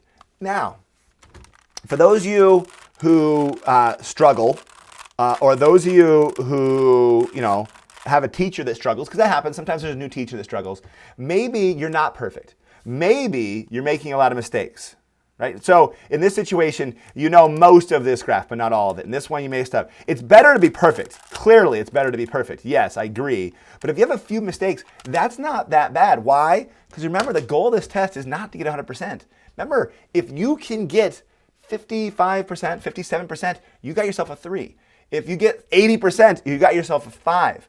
So even if you don't fully understand this, the biggest mistakes, and I'm being serious when it comes to the AP test, because I grade this thing, the biggest mistake students make, number one, is they go too fast and they don't label. They'll shift supply over but not label the supply, or they'll just go too quick. So slow down. One, two. Other mistake they're going to make a lot of times is they don't put anything. They go, they read the question, go, okay, if draw with profit, I'm not sure how to do that, and they leave it all blank. Draw what you do know. At least put something. Something will get you some point. And again, for those of you who are at all, like, why I don't get this and I don't get this, I don't get either one of these things. None of these things make sense to me. It's just a matter of spending the time to practice. You got a few days to get ready. So watch the summary videos, do the practice questions, the ultimate review packet, do multiple choice practice questions. You do that, it's not going to be so foreign and so hard and so difficult. All right, back to this. Someone said crowding out effect, wrong thing. That's not even it. That's macro. Someone else helped them out. Let's see, what else? See what you guys are, okay. I'm sorry, I'm sorry for being quiet here. It's weird to be quiet in a YouTube video. But people are, someone pointed out something. This is interesting. They pointed out that I didn't draw any arrows, at least on this one. You're right, I did not draw arrows.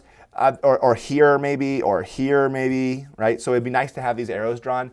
On the AP test, don't tell anybody. Most of the time, if you have it labeled D1 and this was D, you're going to be fine when it comes to your labeling. It's good to have arrows though, because it could mess you up because some people go too fast, but it's nice to have arrows. So it's not a bad thing. Just make sure they're not facing the wrong direction. Also, since we're here, let's assume you mess up, right? And you draw a loss. Or let's change it to a different question entirely. Let's say that you mess up in one of these questions and you do a wrong calculation. You say price went up, it's supposed to go down. Or there's a shortage and there's supposed to be a surplus. You can get consistency points. Now it happens more in macro than it does in micro, but it definitely does happen. If you mess up somewhere, stick with your logic. So if it says, gives you a graph, says wage goes up, and then in the next part of the question says, according to your answer in AI, what will happen to this next thing? Just stick with your logic. So if you said wage up, then okay, stick with your logic. It's okay if you're wrong. Just don't, so if you have a guess, and you're like, I don't even know what happens in AI, and it says, should wage go up, down, or stay constant? Just say up. Right, just randomly guess, and then stick with that logic through the rest of the question, and you can still earn points. So in other words, if you make one mistake in the beginning, you don't make everything wrong, you can still get points. It's called consistency points. Okay, so let's get to more of this graphing here. People are asking questions. Let's see. Externalities, margin utility. Yeah, we can cover margin utility if you want. We can do that. What I want to do right now is a couple things. First of all, let's go back and take a look at Monopoly. And I know you're thinking like, man, I already know monopolies. I know that you know monopolies, but let's prove that you do, right? So the AP test can give you a graph like this. First question, just by looking at the graph, is this a natural monopoly? The answer is yes or no. The AP test won't usually ask that question, but do you know? Is it a natural monopoly, yes or no? The answer is no. Not a natural monopoly. The reason why is because the MC is hitting here, right? Society wants this, and so the ATC, basically the ATC is not still falling at quantity 11. You'd have to have the ATC still going down to have the idea, or even over here, ATC going down at the quantity 11, the socially optimal quantity, be a natural monopoly. Now, it's okay if you don't know that. That's not the point. That's not the point. I think, though, this is the kind of graph you're going to see in that first fair response. They'll give you the graph. They'll ask you a bunch of questions. So let's make sure we understand what questions they ask. We might not have time to go over them, but let's make sure we know what questions. If you look at this graph, your brain should automatically go, okay, I could probably name 8 different things they could ask me right now without even thinking about it. Like, you don't have to be like, oh, I wonder what they might ask. Your brain should be like, yeah, I totally know what they'll ask. They'll ask you the quantity. Profit maximizing, quantity is 8. They'll ask you the price. The price is $5, right? Produce when M equals MC, price up to demand. They can ask you the box of profit, which is price down to the ATC and over. So that would be the box of profit. They could ask you the total cost, which is here. They could ask you the total revenue, which is there. They could ask you the deadweight loss, which I'll shade in because I can. Where's the deadweight loss? They can actually have you calculate a deadweight loss. They could identify socially optimal. Now, they could ask you, where's the elastic range? Woo! Or the inelastic range. Where are those things? Remember, when the MR hits 0, this separates this from the elastic and the inelastic range. This is the elastic and the inelastic range, like that, right? So you should be able to, just by looking at this one graph. Let's continue this off. If the price was free, so if the price was 0, how many would people buy? Well, price 0, supply and demand would be 18. People would buy 18 of these, even if it was free. Now, you might be thinking, well, if it's free, will they buy all of them? Well, no. I mean, if they gave out VCRs free at the local Best Buy, would you automatically take them? At some point, you'd be like, I don't need one, right? So whatever, at some free price, people would buy or would get 18 of them, right? And then that's what this demand curve shows. That's the concept. You can also spot consumer surplus. For example, if this was the price, consumer surplus would be up here. You can, like I said, do dead weight loss. All these concepts you could see off this one key graph. I want you to notice MC and ATC always shape the same way. They're always shaped. MC goes down and then up. ATC goes down and up. So let's go talk about that really quickly. Let's switch over to cost curves. Here's MC and here's the ATC. You've seen it a bunch of times now. All right, so forgive my ugly graph. Here's my question. Why? Why does MC and ATC look the way it does? And the AP test has asked this over and over and over again. If you understand the concept, you got it. The problem is people go too fast. And they go, well, not necessarily why, but what's the relationship between them? So they ask you either why does it look this way or what's the relationship? And people say, well, when the marginal cost is going down, average total cost is going down. A lot of times students will say that, right? Which is not true. This graph is ugly. Look at it. It's all sideways and weird.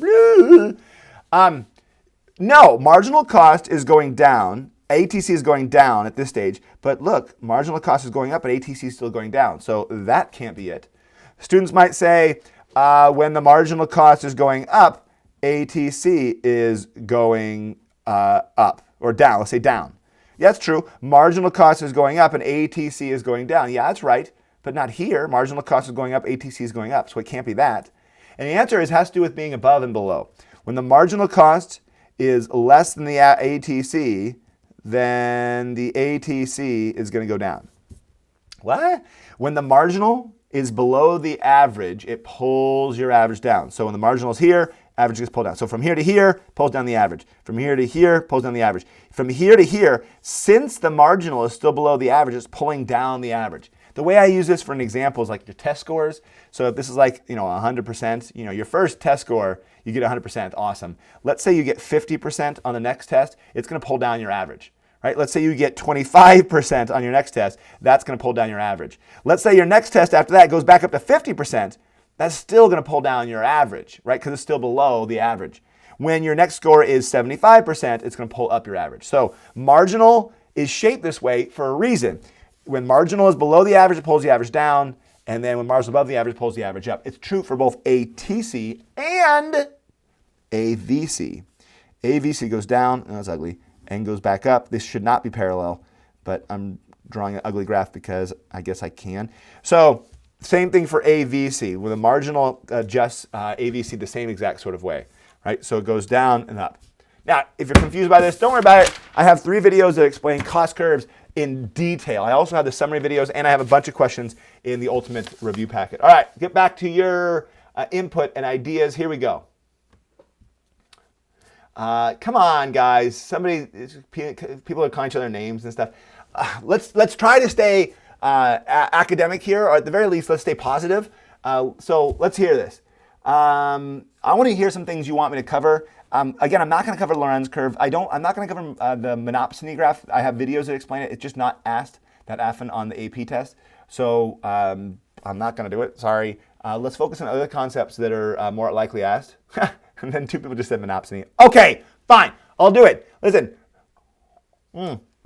I'm here for you. And if I'm here for you, I got to do the things that you guys actually want. So let's do it. Monopsony graph it is.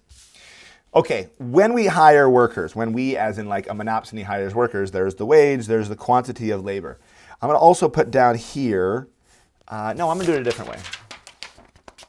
So it looks like what we did earlier. So super fast, just stay with me, don't get lost. This is the price, this is the quantity, this is a monopoly, demand and the marginal revenue and then the marginal cost. Where do we produce? We produce where MR hits MC, there's the quantity, and this is the price up to demand and stay. Stop! That's a product market selling a unique product, one firm doing the selling. This is a monopoly. Monopoly. Done. Now let's talk about a monopsony. Monopsony, only one firm hiring at a certain wage, at a certain job. So this is the idea of, there's, a small factory in town. They're the only ones doing the hiring. If you want a job, you got to go through them. This is the quantity of labor.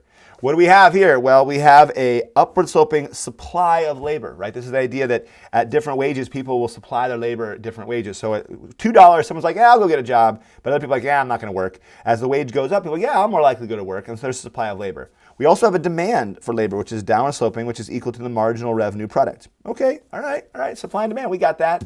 But there's also a marginal resource cost, also called a marginal factor cost, that looks like this. That is the additional cost of hiring another worker. And the idea is when I hire another worker for, let's say, $10, I can't keep hiring the other guy who would be willing to work for $2 anymore at $2. I can't wage discriminate. I have to pay them all $10. So my additional resource cost is higher than that supply that people want to supply the labor because I can't wage discriminate. Do you see what's going on here? If you want me to zoom it in so you go, oh yeah, no, that's it, bro. It's an inverted monopoly graph. Now, question, where do you hire? Well, you hire where MRP equals MRC. You hire here, ... down. That's the quantity of labor. New question, where's the wage? Now, you're tempted to be like, oh, it's right here, bro. No, absolutely not. You know it's not there. Why would it be there? Why are you going to pay people more? I'm not going to pay people more. If I'm the only person in town doing the hiring, I'm going to pay people less. So this is the wage right there. It is totally an inverted monopoly graph. Literally, if I were to take these two graphs and fold them on each other, you'd get the exact same graph. Can you see through this? I don't think you can, but it is. It's the same exact graph, except inverted, but for different concepts. This is in the product market selling a unique product where I am the only producer. This is in the resource or factor market, in this case, the labor market, where I'm the only person hiring workers, only worker doing the hiring, only producer doing the producing. Bam! Monopsony. That's it. That's it. Do you guys get it? Now, if you do, awesome. If you don't, not the end of the world, because they've never asked this graph on the AP. Yeah, they have. One time on a Form B question, like 5 years ago, they asked that graph. But I think they gave it to you. I don't know if they actually had you draw it. I don't remember. But if it's on the test, cool. The people who watch this video will help and they'll get it. But they have not asked that question very often. So let's take a step back, though. Let's make sure we know what we're talking about.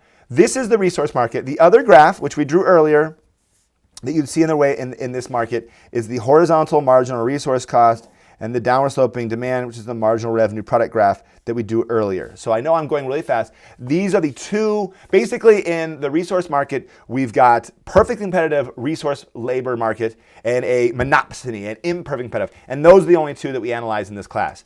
In the product market, we've got monopolies. We've got monopolist competition. We've got perfect competition. We've got price discriminant monopolies. We've got all these different things here. So I think there's probably maybe 6 graphs you could actually draw up here. This one for this, there's only 2. So, and by 2, I mean this is the one they're most likely to ask. This is one they ask all the time. This one they have yet to ask, but if they do ask, then you are going to know it. All right, back to this. People are giving me a hard time for not labeling the graph, and I'm sorry for that. The reason why is because I was going really, really fast. So now you know. All right. So some people are asking about like utility questions and some other questions. Let's go ahead and take a look at some of those sort of things. All right. Let's go do a couple different ones. So first of all, last year on the live stream, I spent a lot of time going over multiple choice questions. And I think that's inefficient. And the reason why it's inefficient is because I'm covering this so you're listening to me, you can go over your own questions and because I gave you 4 AP tests on the ultimate review packet, you can do those and then listen to me go over the answers to those. So it's an inefficient use of my time where I can do better explaining concepts and talk about how often it's asked in the test. So let's talk about that. First, let's go do an exercise task. So here is a question you'd see on the AP test. Hopefully this is big enough for you guys to see. You've got supply with the tax. They ask this kind of question all the time. They'll have at least one on the multiple choice, and they have had them on the free response, where they just give you the graph with the tax, and so you have to know what to happen. So go ahead and answer this question completely on your own. We're doing this question with an excise tax. So good luck. I just did labor market for the people. Are the people coming in late? I just totally covered labor market. I mean, I didn't cover the supply and demand graph, but it's just a supply and demand graph.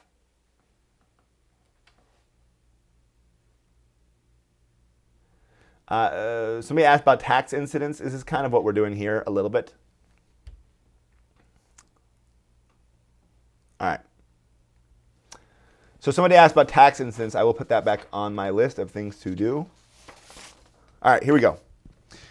What price paid by consumers and the net price received by sellers? First of all, I want you to understand this is where we were before. This is where we are now. The price that consumers pay is here. So the right answer has to be C or D. And then the price that producers actually receive, the net price, is in this case $1 less. It's $9.45. The answer is right here, D. D was the right answer. I want you to understand though, don't go anywhere, stay with me, is this box right here represents the tax revenue that goes to the government. It's called a tax wedge that ends up going to the government. The price that consumers pay is the new equilibrium price. But producers don't get to keep all that. And the reason why is they got to pay a certain amount to the government because the government wants their share. The vertical distance between the supply curves represents how much the government gets per unit. And so you multiply that out, gives you this box. This box represents, it's called the tax revenue box, right? That's the idea of taxes. Now, somebody asked just a second ago, what about tax incidence? Let's do the same thing over again. Here's quantity, here's price, except this time, we're going to make a really steep demand curve, relatively inelastic demand curve with a relatively elastic supply curve. So if I draw this out, and by the way, if you just draw this out on the AP test, you'll get the right answer. Just draw it, man. Draw it. This was the I'll put Q1 and Q2. We started at Q1. Here's the price, P1. And then afterwards, here is P2, which is now the supply with the tax. So supply curve has now shifted over. Do you see what's going on here? Now, I know it's not as pretty as the pretty graph here. The elasticity of the demand and supply relative to each other were about the same. I mean, I don't know because elasticity is not about slope, but you can see that it kind of looks like this box is shared by consumers and producers. In other words, consumers paid another, actually not numerically. That's not how it worked numerically, but that doesn't matter. The numbers were different on this. So the graph and the numbers didn't quite match up. So ignore this. Don't worry about it. Let's look at this though. The way I've drawn this is the price for consumers because it's a new price. If you go down on the old supply curve, this is the price that producers get to keep. Down here, I'll call that P3. Right? This box right here represents the idea of tax revenue. But like looking at this box, you can see the top portion of this box right here, right? That is a larger portion. That box that goes to the government looks like it digs more into consumers. In other words, the price for consumers went from P1 to P2, which is a whole lot bigger than P1 down to P3. And so this is, consumers are paying the larger portion of that tax. And that's what you need to know. This one, the tax wedge, or in this case, the burden of the tax is more on consumers than it is producers. So whenever the demand is inelastic, then consumers, pay more of the tax. Wow, can that be any worse? Demand is inelastic, consumers pay more of the tax. Now you know why I use PowerPoint so often. Such bad handwriting. Let's do the same thing over again, and let's flip it, and let's do it again, except let's make a really flat demand curve. So here's price, here's quantity. Don't look down, stay with me, don't draw anything either. So here's demand, and here's supply, supply with the tax. We started here at Q1. We started here at P1. Stay with me. Oh, that's ugly. Stay one. Then we got here Q2, and then here P2. If you just draw it out, you got it. The demand in this case is more elastic than the supply curve. So now this box, which is here, this is P3 using our earlier numbers. This box represents how much goes to the government. Gosh, my handwriting is getting worse. This bottom portion is how much producers pay of this tax, right? Producers pay a whole lot of this tax. So when the demand is elastic, this is called tax incidence. When the demand is elastic, the burden of the tax is more on producers. Moron. All right, does that make sense? I hope it does. Hope I'm making sense to you guys. I made several key videos on that concept. Seriously, I made a bunch of videos. Yeah, I mean a lot. So, as promised, I wanted to cover at least one utility maximizing question. So let's go do that super fast. So go ahead and take a look at this question and answer it by yourself. So I grab a drink of water. I know. Here we go.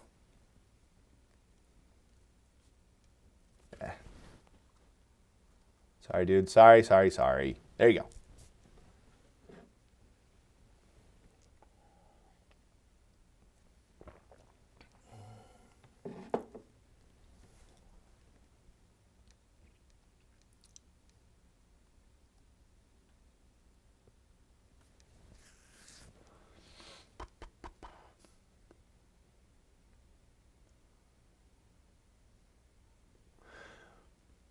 All right, time for a final guess.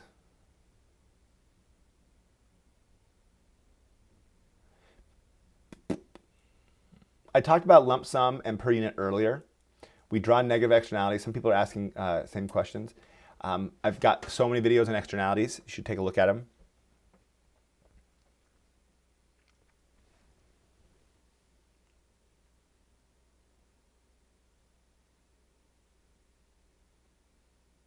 In 5, 4, 3, 2, 1. Like I showed you earlier, there is an equation for this. It's a different equation than the one I showed earlier, but it's the margin utility of product X, which I'm going to say S for soda, divided by the price of soda, that's an S, equals the margin utility of apples divided by the price of apples. Now, if you have no idea what I'm doing, don't freak out. It's not that hard. That equation, and with horrible handwriting, is not like a hard concept. The concept is more important than the equation.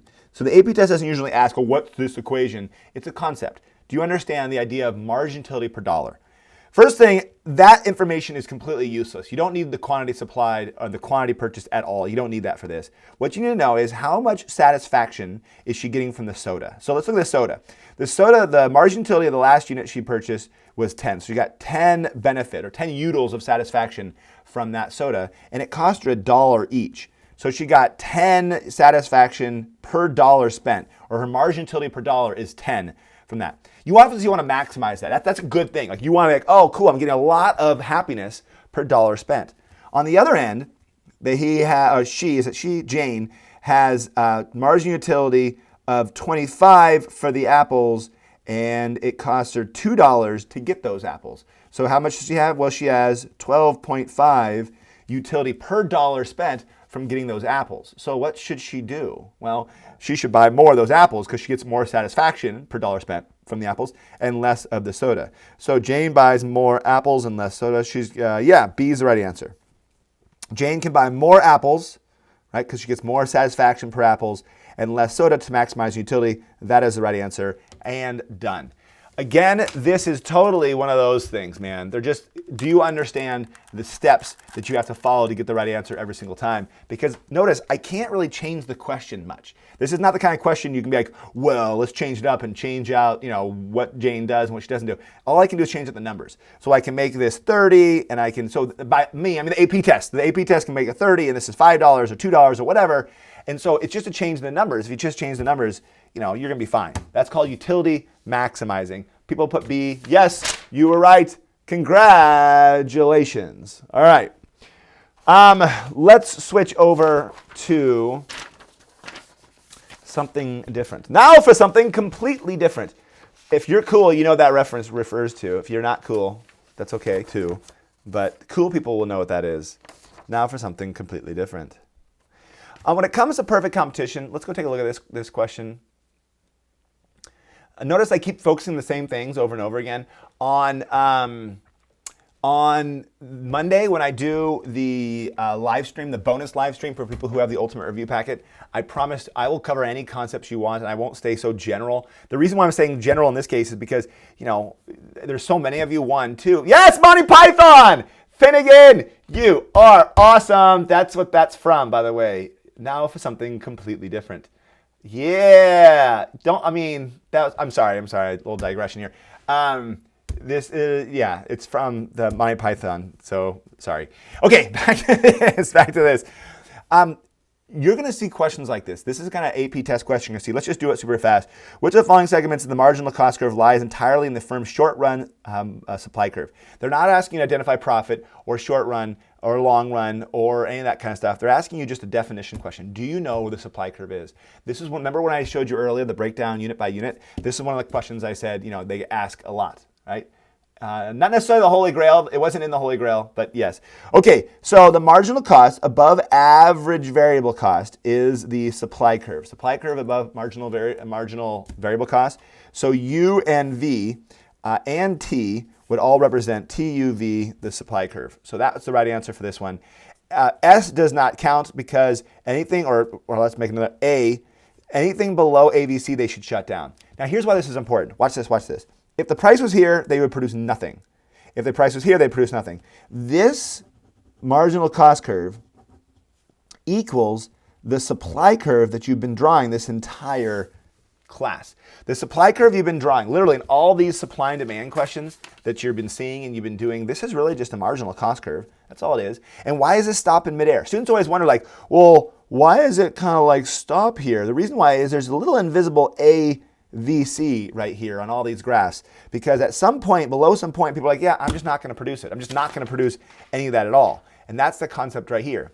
If, for example, there was a tax, right, a per unit tax would cause supply to shift to the left, right? Supply with the tax shifts to the left. We just did that earlier, right? Why? Well, because your marginal cost curve goes up.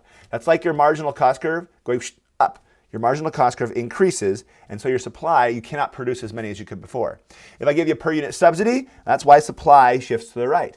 So really, there's actually a lot more going on here than you might recognize and understand and feel comfortable with, but all these concepts you've been learning are all interrelated with each other. A supply curve, is all it is the marginal cost curve shifting around.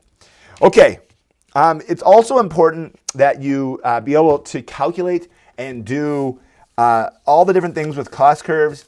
For example, in this question, you'd be able to calculate average variable cost, average fixed cost, or know if it's going to go up or go down.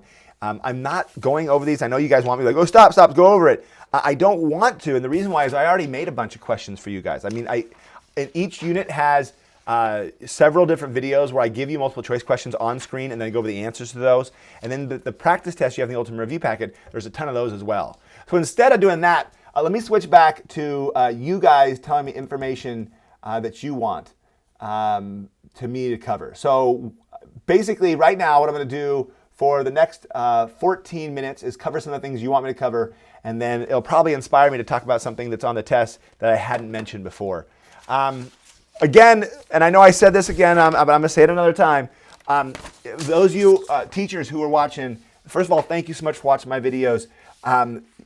The students who get the Ultimate Review Packet are basically making this YouTube channel possible. All the teachers that use these videos, like I said, please take a look at the Ultimate Review Packet or the Ultimate New Practice Packet, the new resource I made, and see if that's something that's going to help your students. Better yet, ask your students. Say, listen, did you get the Ultimate Review Packet? What did you think? Was that something that helped you? And you'll find out that it's something that totally helped them learn. And so it's just a matter of kind of getting them organized so you guys get the bulk discount and more resources. Someone said practice for response. Rode said, Mr. Clifford, you're the best, man. Thank you. I appreciate it. Somebody asked about Nash equilibrium. We can do one of those if you want. I don't know if I have a practice one ready to go. Game theory, okay, the reason why I don't want to do game theory Nash equilibrium is I really have made a bunch of videos on it, and it's a system, it's an algorithm, it's steps. So okay, let this person decide, and then what should this person do? It's just about practice. So it's kind of like if I did a Rubik's Cube in front of you over and over again, you'd be like, yeah, I don't know how you're doing that. But when you do the Rubik's Cube, then it becomes easy. So what you need to do is do those practice game theory questions. Those are more important. I talked about least cost rule earlier. Profit maximizing rule is just producing where MR equals MC. People keep asking about labor market. I did it. I already did the labor market, affirm, and monopsony. The labor market is just supply and demand, the graph. So thank you, Matthew, for saying I'm the best. I appreciate it. You know what? Like I said, if enough people say one thing, I will totally cover it. It's not like I'm not against covering it, but enough people cover it. Umar, Cliff Dog, you rock. Thank you. So Armando wants to know the kink demand curve, and when it comes to oligopoly, there's something called a kink demand curve. Some teachers teach it as like a main graph. It is not a main graph. It has never been asked once on the AP test, and the concept only been asked, like the concept of it has only been asked once ever. So I would not spend a lot of time doing that at all.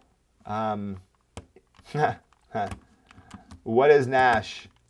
Analyzing the PPC, dominant strategy. Let me see if I have a dominant strategy Nash equilibrium question here. I've got to have at least one. All right, here we go. Let's go ahead and do one of these things. So I know I just said I won't do them, but I keep seeing all these people say, oh, there we go, there we go, there we go. We need more of those things. Here we go. So somebody asked about comparative advantage. If they saw earlier in the video, you know I'm not covering comparative advantage. It's not asked that often. That's definitely one I would not cover comparative advantage right now, simply because the benefit does not at all equal the cost. The cost and what we could cover is way more important. Take a look at this one, though. This is the idea of game theory matrix. So we've got two different firms, UA and UB, and they've got two different scenarios. They can reduce pollution by 20% or reduce pollution by 10%. Or by 20%, 10%. And then these numbers in here represent the profit. The numbers on the left always represent the country or the firm on the left. A trick is always a good one that is circle the numbers on the left to help you remember. UA are those right there. The questions they ask, the first question they ask, and there's actually three different questions. The first kind of question you might see on this sort of thing is your basic, can you read it? So just like a skill, if UA does this and UB does this, how much profit does UA make? That sort of, can you read it? Number two is something called a dominant strategy, and they'll ask you who has the dominant strategy and what. And number three is something called Nash equilibrium, which is based on, you know, if they had this information, where would they end up? So let's skip one. I'm assuming you can read one of these things and know what you're looking at, but let's make sure you understand. If UA reduces by 20% and UB reduces by 20%, then UA would make $150 profit. That's just reading this chart, right? The numbers on the left are UA, the numbers on the right are UB. Let's do dominant strategy. Right now, try to figure out who has a dominant strategy. What is UA's dominant strategy and what is UB's dominant strategy, okay? Give you a few seconds. Good luck.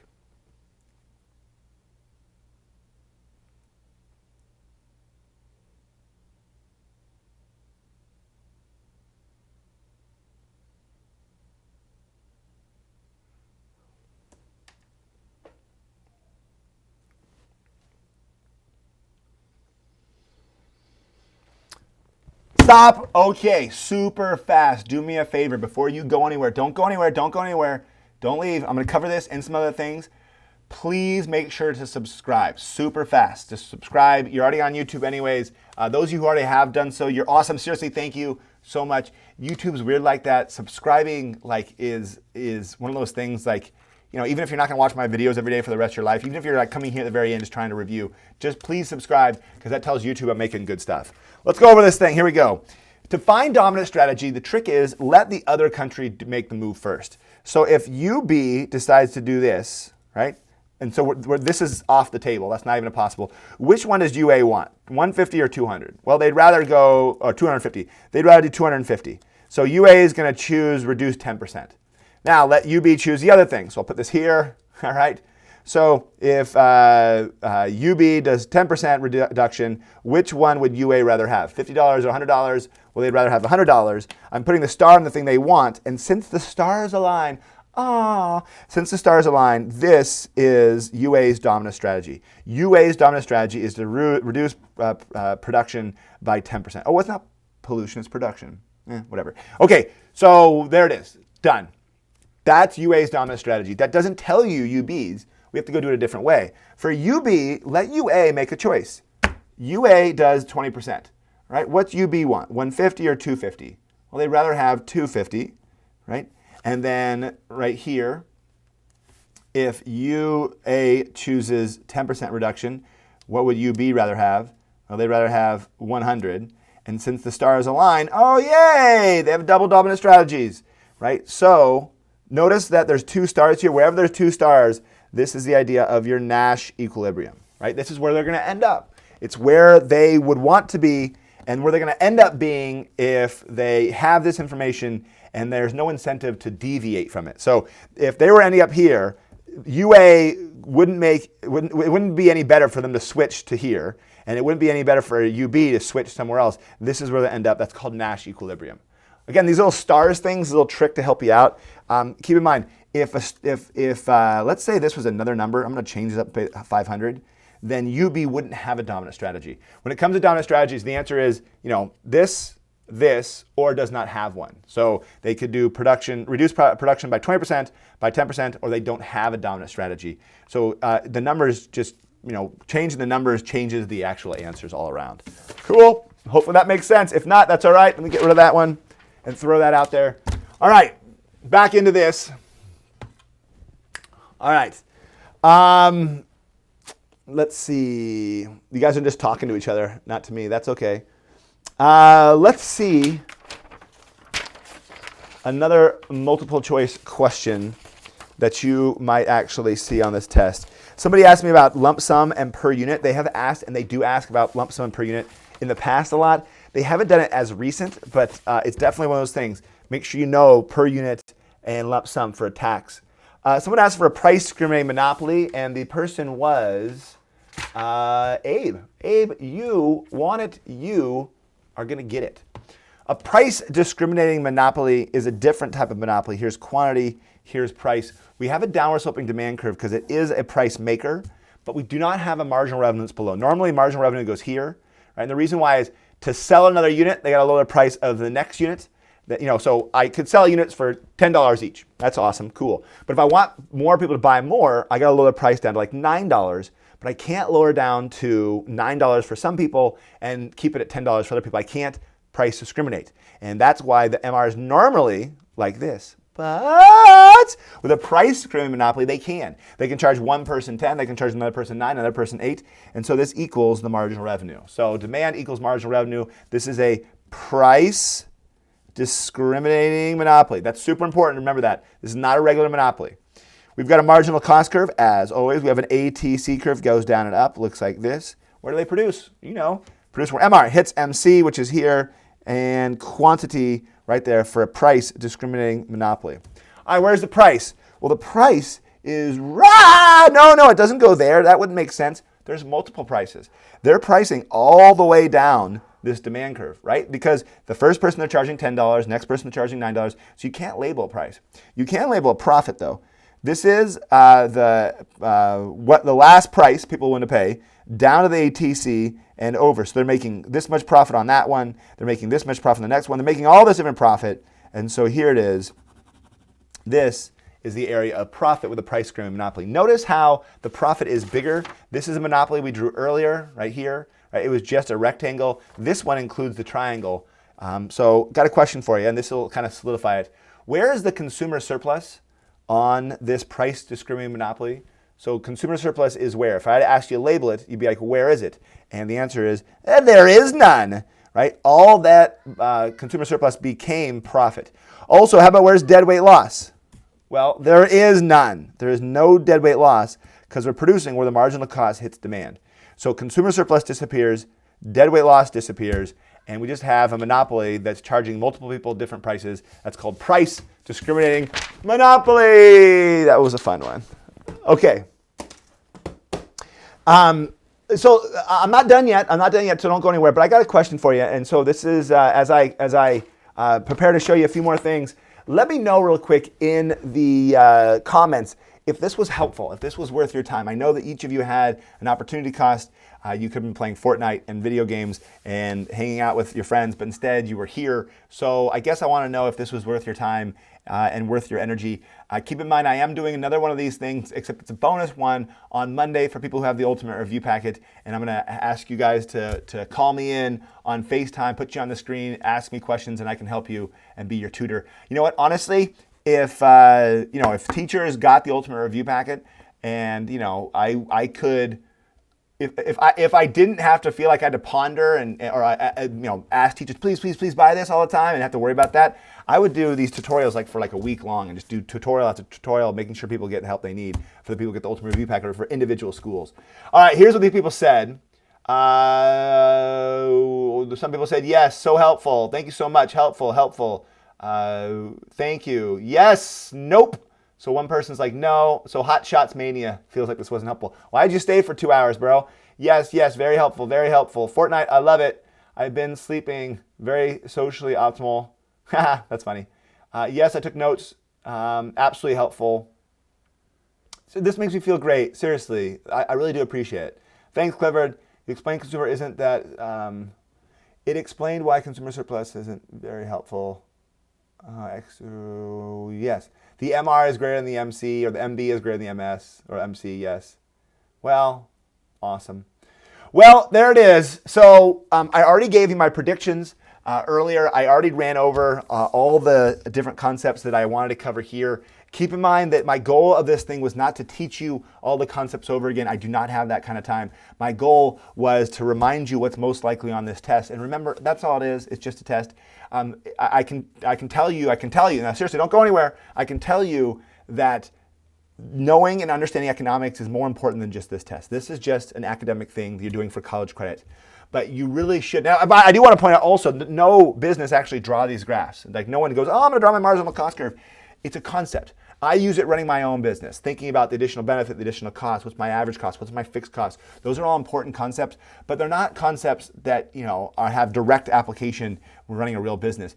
The ideas are important, and that's what you're going to walk away in this class. So I hope more than anything than just passing the test or just memorizing terms, that you're walking away thinking more like an economist and more like an entrepreneur, and that someday, like me, you're going to run a business. And you're going to find it's hard and thrilling and exciting, and it's a puzzle that takes time and energy that's going to help you try to learn. So anyways, I'm glad that I've been your online teacher. I'm glad I was able to help you guys out today on this tutorial.